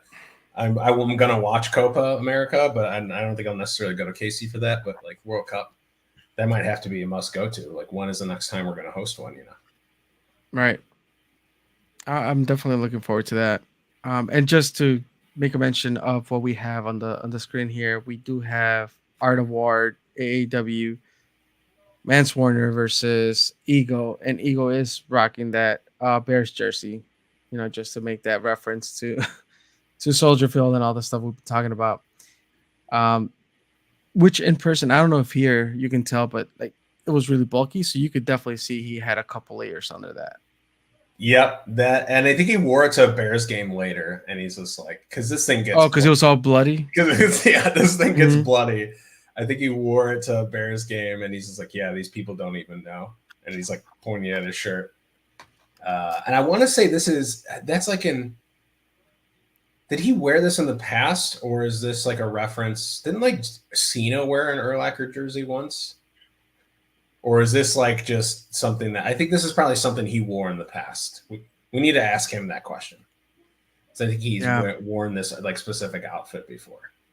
I think this might be like a CZW outfit that he. Yes. Okay. Yeah. That makes sense because he's from Chicago, and there that was Philly, so he probably wore that out there to maybe piss off some Eagles fans. Looks like I got a haircut for this too. You got lined up. Was that this year? This is this year, yeah. This is. I didn't watch this match yet, and that's why I put it on the list of ones we can potentially watch because I wanted to see it because I know that. Well, first of all, there's barbed wire. That doesn't happen a lot around here. I don't know if I've ever seen. I don't think I've ever been to an indie show where. It's not a common match. That's what I'm trying to say. So yeah, this is a super interesting one. And it's a long match at that too. So yeah, this will fill some time. see, Is that Perch? good guy Perch. Yeah, little Perch. D-Ray, I've also seen that you guys are still doing the board games, whatever that. I mean, I don't know the right terminology is, but seeing you play with Two Juice and maybe not Two Juice or Kirby. Yeah. What is that? What is that game that you guys play? Well, or there's several of them. Yeah, normally like we'll do like a gaming night, and we also are kind of like in a, I guess like a guild together.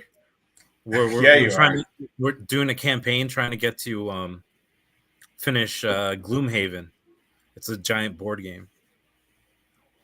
So like Gloomhaven, you start off with a mission, and if you beat it, you get other like unlocked missions on that board game that you could choose to do later on. Dang. Yeah. And I forgot. The tabletop RPG game runs deeper than I thought, Yeah, so like so depending on each person's character, they have specific like specific cards they could use like during that mission, and like once you run out of those cards, you're basically like exhausted, so you faint and you're no longer part of that mission.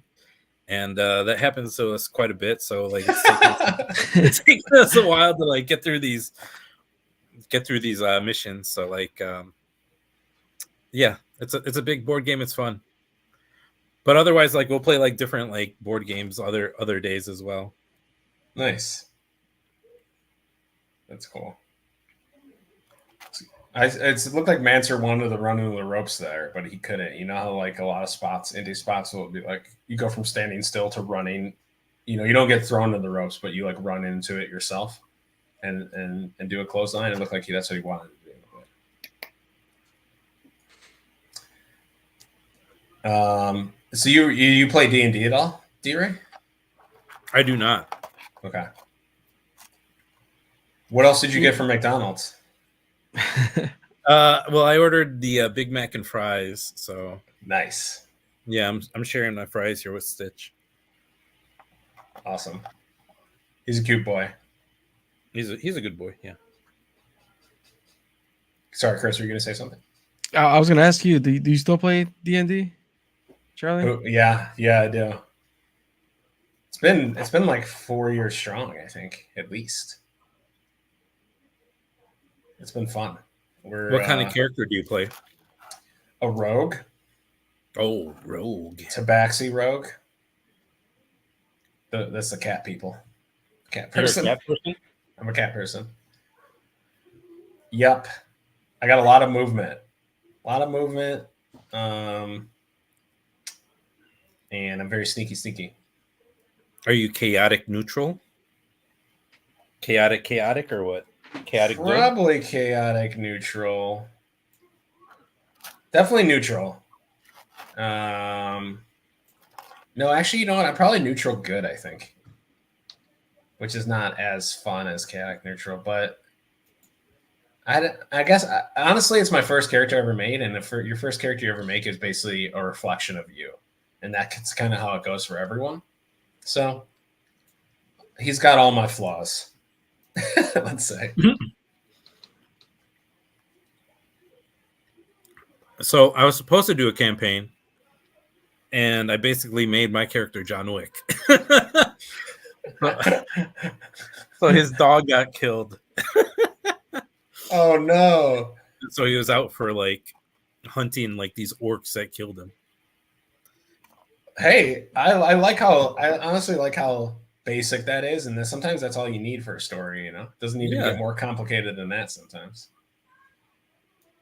Dang, that's tragic, man. That's like you old Yeller D&D. Yeah.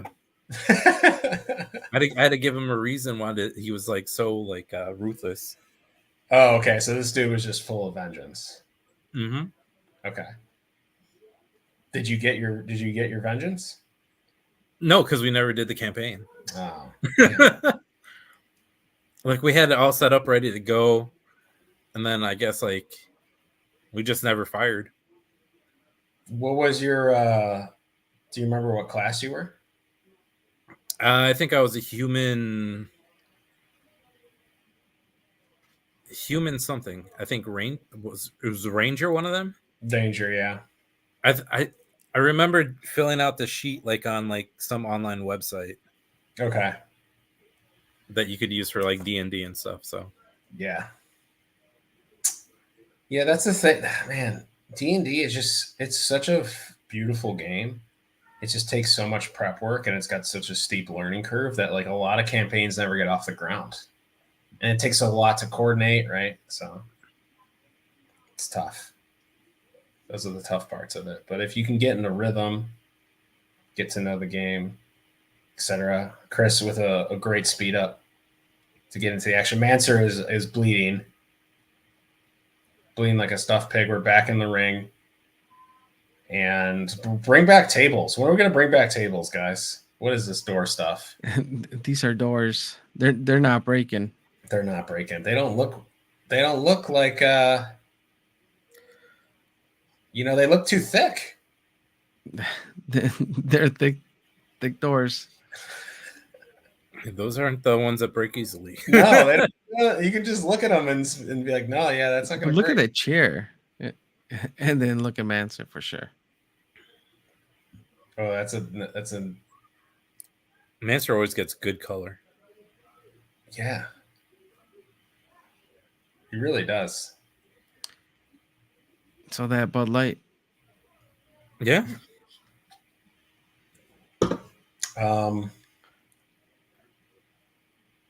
D-Ray, you watching any wrestling at the moment? I don't know, not indies, but have you done? Are you watching AEW or WWE or anything? I am not. That's a surprise, right?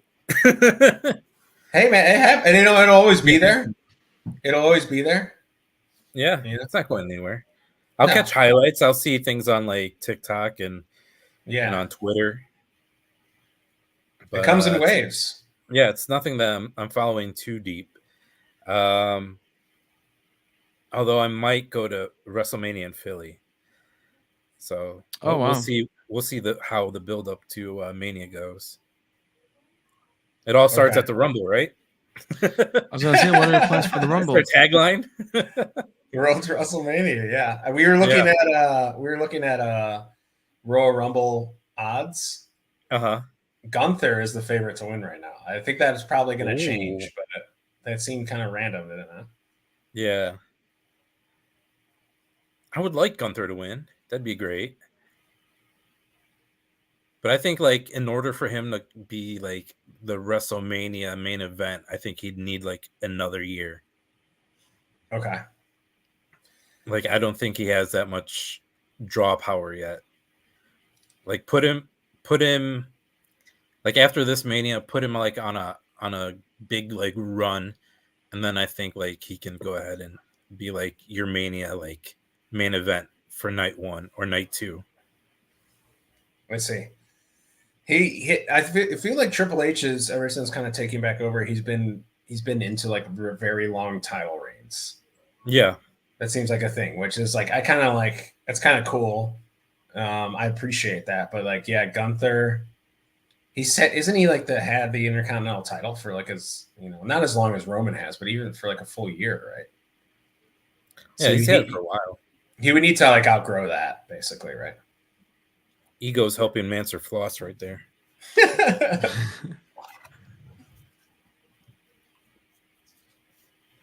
This is How do you guys feel about the whole night one, night two? Like, what is the real main event of WrestleMania? I would think night 2 is the last match, right? The last thing that goes on. Yeah, I think night 2. It's too much. It's too much, man. I'm This not was trying not to. a night quit match, was it? I don't think so. Oh, Oh. Do you? oh, is that where it ended? I don't know. 1 second. Give me 1 second. Oh no. No, he's asking him that. Here we go. We're back. We're back. I there think was it was a a- night quit match. It There's might no be. reason why the mic is there. It might be because I don't think I've seen a pinfall yet. But Mansour's not going to quit, is he? I forgot. Read his lips, bro. He says no. It's been a long year. That jersey's got a nice amount of color on it now. Give me a no in Mansur's voice. No. No. It's like a nah. It's not a no, it's a nah. That's true. It is a no. You got to put that bass in it. Oh, Oh.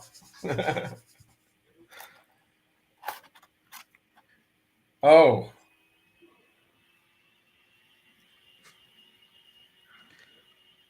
Yeah, I mean, this is exactly what I thought it would be. It's just. I mean, I saw like a vertical suplex to start the match, but that might have been the only plex we had all match.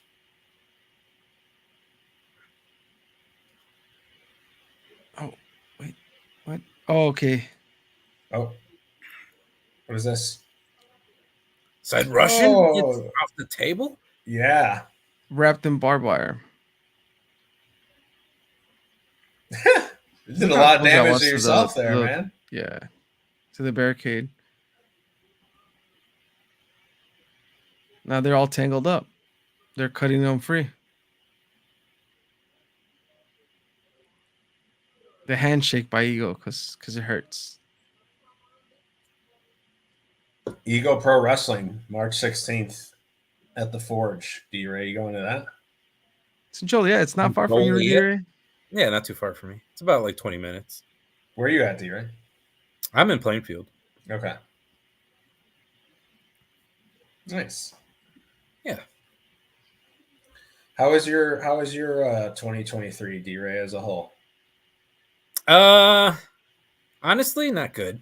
Oh, Yeah, there was Sad Boy Summer that went into like Sad Boy Winter too, so it's all right. We're still living. We're still living. Things to be grateful for sure. You can always bounce back. Yep.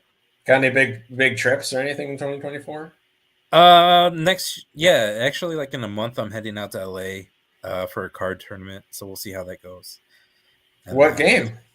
Magic? So I play a game called Dragon Ball Super. Oh, cool. And I've been playing that for like 4 years now. Okay. And I've gone to the like national tournament. Like this will be my third time going. Last year was in Florida, in Orlando, in December, but now it got pushed back like a month, and it'll be in LA in this year coming up. So I'm flying out to go play in that.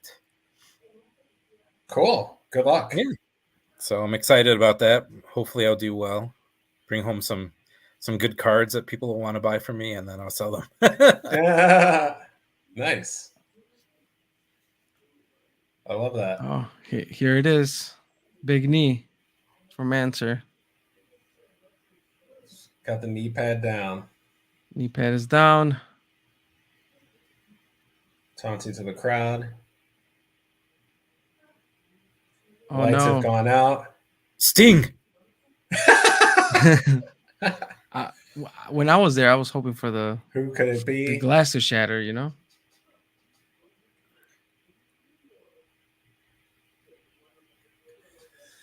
D-Ray, How do you? Yep. What are your thoughts on wrestling trivia? Oh, look who it is.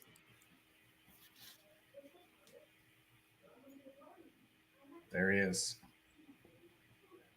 Moxley.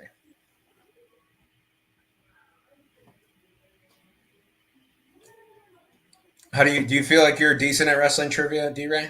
You got some I knowledge? feel like I'm okay. Yeah, average. We want to do some more of that in 2024. We did one episode from AEW versus Steve from Warrior. Yeah. Pretty How'd they do? entertaining. They did pretty well. Trent ended up being the victor. Still a very, very fun episode. And got to put Was this for like title of guest of the year? Since they're always like battling with like appearances.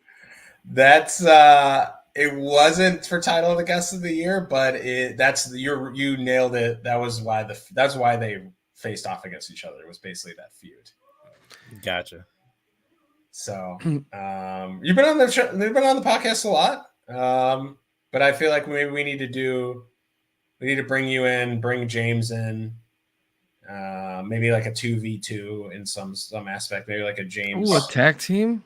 James and Two Jews versus D-Ray and Matt McCollin? Oh, I'll lose. I'm against Matt or against not Matt, against James. Yeah, I'm tapping. Okay. James is. James will wipe the floor with me. You don't want that smoke? I don't want that smoke. Maybe we do. I think we got to split up. I think we got to split up James and Two Juice. There you go. I think that'll be a better episode. The two of them like trying to outdo each other with trivia and just the way they bicker back and forth sometimes. I think that's the good content you need for that trivia contest. I agree. I think that's where the feud lies, is between those two. It'll be a healthy feud. Oh, there is a pinfall. Oh, there it is. Yeah. So yeah, maybe we do you and James. Would you and James be a formidable team, you think? Possibly. Okay.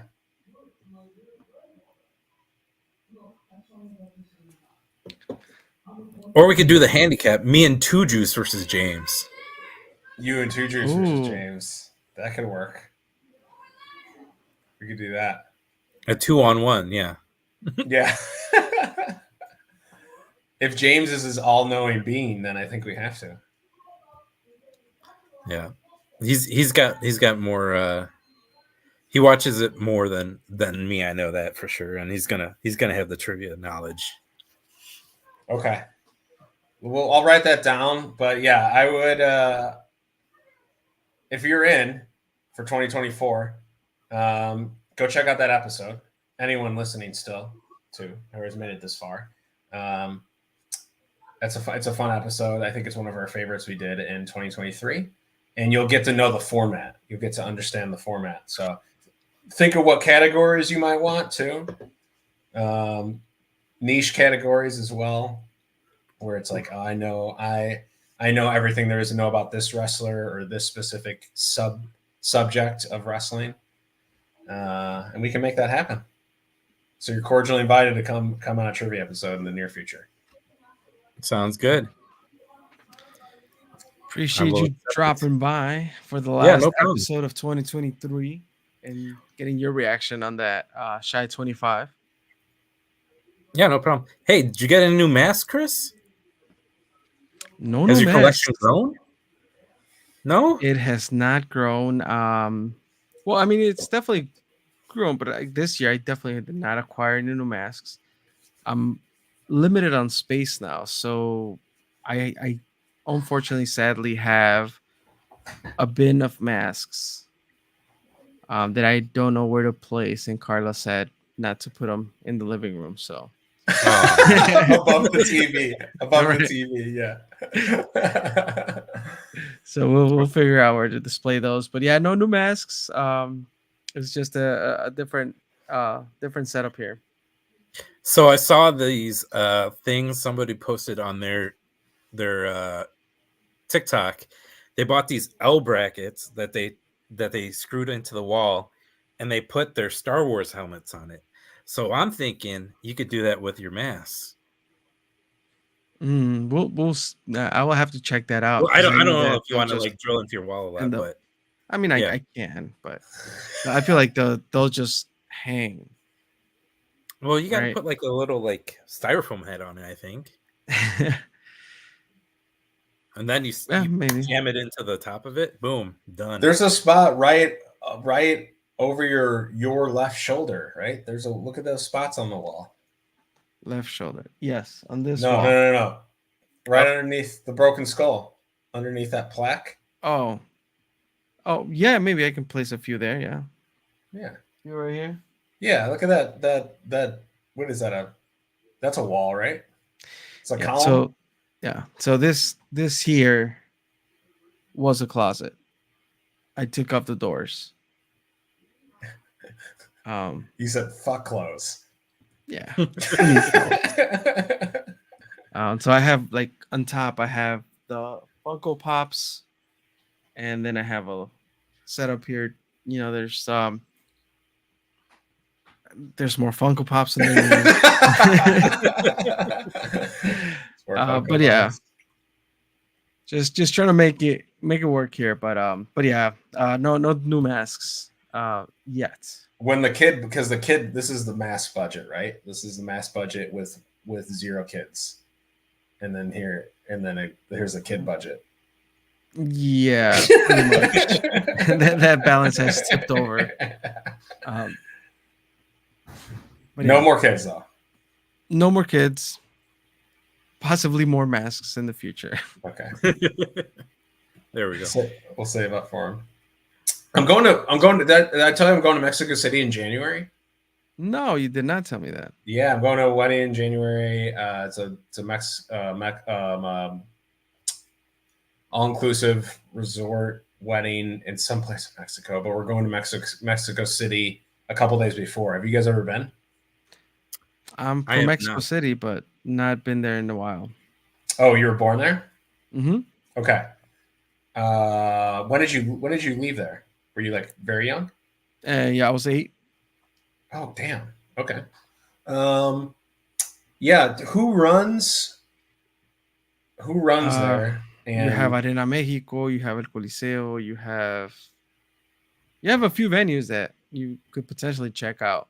okay. So where do if I'm there like Monday through Wednesday in January, do I have a shot of like going to a lucha show? Or what is there like if it's not like the big promotions that I know, where do I go? Where would I go to find like, would I just look for a poster around the city, or would I go online to find like an indie? You would for sure see posters around the city. Okay. But yeah, let me know the dates and I'll for sure send you some links. Okay. 'Cause usually Arena Mexico does like 2 shows, right? There's like one at noon and one at night. Yeah. Like it all depends also, like 'cause it's the beginning of the year, so it would all depend, but yeah, like you for sure can catch something. I think it's Jan 8 through Jan 10. Okay. I think. But yeah, it will definitely be an experience. If you can sneak to a show, definitely do it. That's what. I'm 100% in. Margaret's 100% in, because we just know that the atmosphere is going to be probably nothing like we've ever seen before, and that's what we want. Yeah, and they'll start at the time. Don't let Gali tell you otherwise. So get there on time. Shout out to Carlos. Yes. Shout out. Yeah. All right. Well, I don't know. I think this might be it for this live stream. Yeah, We're about that's 2 hours. D-Ray, thanks for not making us feel lonely. Yeah, no problem. You've been an amazing fan. You're obviously you're a friend, a dude. We appreciate you. Hope to see you at some shows 2024. Possibly. You're right. If anything, though, you're cordially invited on, like I said, for wrestling trivia. We'll pitch some stuff to James, maybe a handicap match if he thinks he's got the gusto. That'd be funny. Sure. But yeah, you'll be on soon. Always welcome on, of course. But it was nice to see your face and appreciate you. Yeah, nice talking to you guys. It's been a Take while. care, dear. Bye. Thank you. Bye. All right, Charlie. It's time to call it a night, call it a day, call it a 2023. It's been a year, ups and downs, missed wrestling shows and reschedule podcasts. So another year in our pockets, looking forward to 2024 and see what happens then. Yeah, we had some cool episodes this year. We talked to Davey Vega. We talked to Sword Incredible Iverson. We talked to Heather Monroe. We talked to the real Jeremy Zaha again. We talked to Chico. We had our Black Label Pro. We had that debate off. Mm-hmm. Sting versus Lex. Talked to GP and Laney, Nick Hausman, Trent a couple times. Nate Speckman, checked in with him. Ezio Orlandi, James a bunch as well. Trivia, face off Trent versus Steve. We were on a couple of different episodes. We were on Pro Wrestling Enforcer. We were on Pokemon's Health by Roy Flash Gordon. And it was a fun year. And looking forward to, like I said, more trivia, more unique episodes, unique content, hopefully that we can bring. But Chris, thank you for all that you do. You're a friend, you're a compadre. I appreciate you. Thank you, Charlie. And again, 2024, couple cool things that we have in the works. So hopefully they definitely come true and we're able to realize them. And I mean, again, we do this podcast again. And my thing is like, whenever I talk to people at Two Heels and Faces, we started during a time where everyone had a wrestling podcast.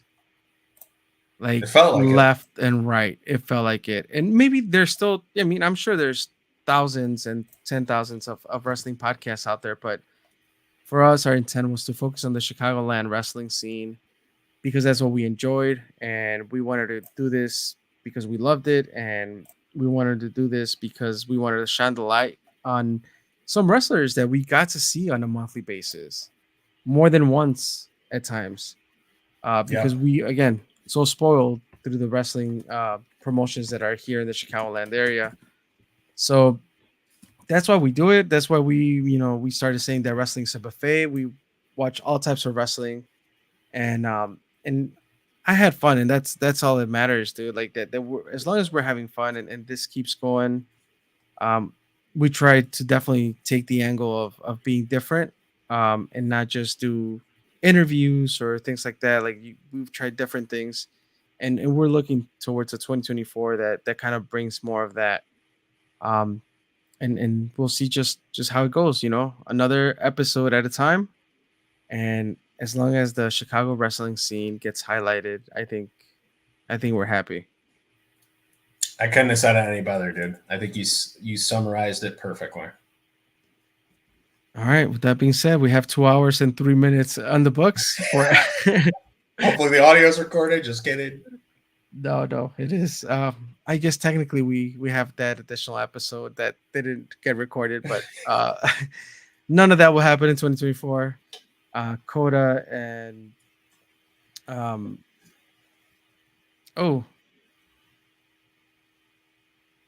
remind me, you're just letting me drown here. Yo. Alfonso Gonzalez. Alfonso. Oh, sorry. Yeah, I didn't know why you said I didn't know why you said because in my mind I keep reading his Facebook name. He was commenting earlier. Yeah. Not that name. I'm sorry. Alfonso Gonzalez. I'll pull you out. I'm sorry.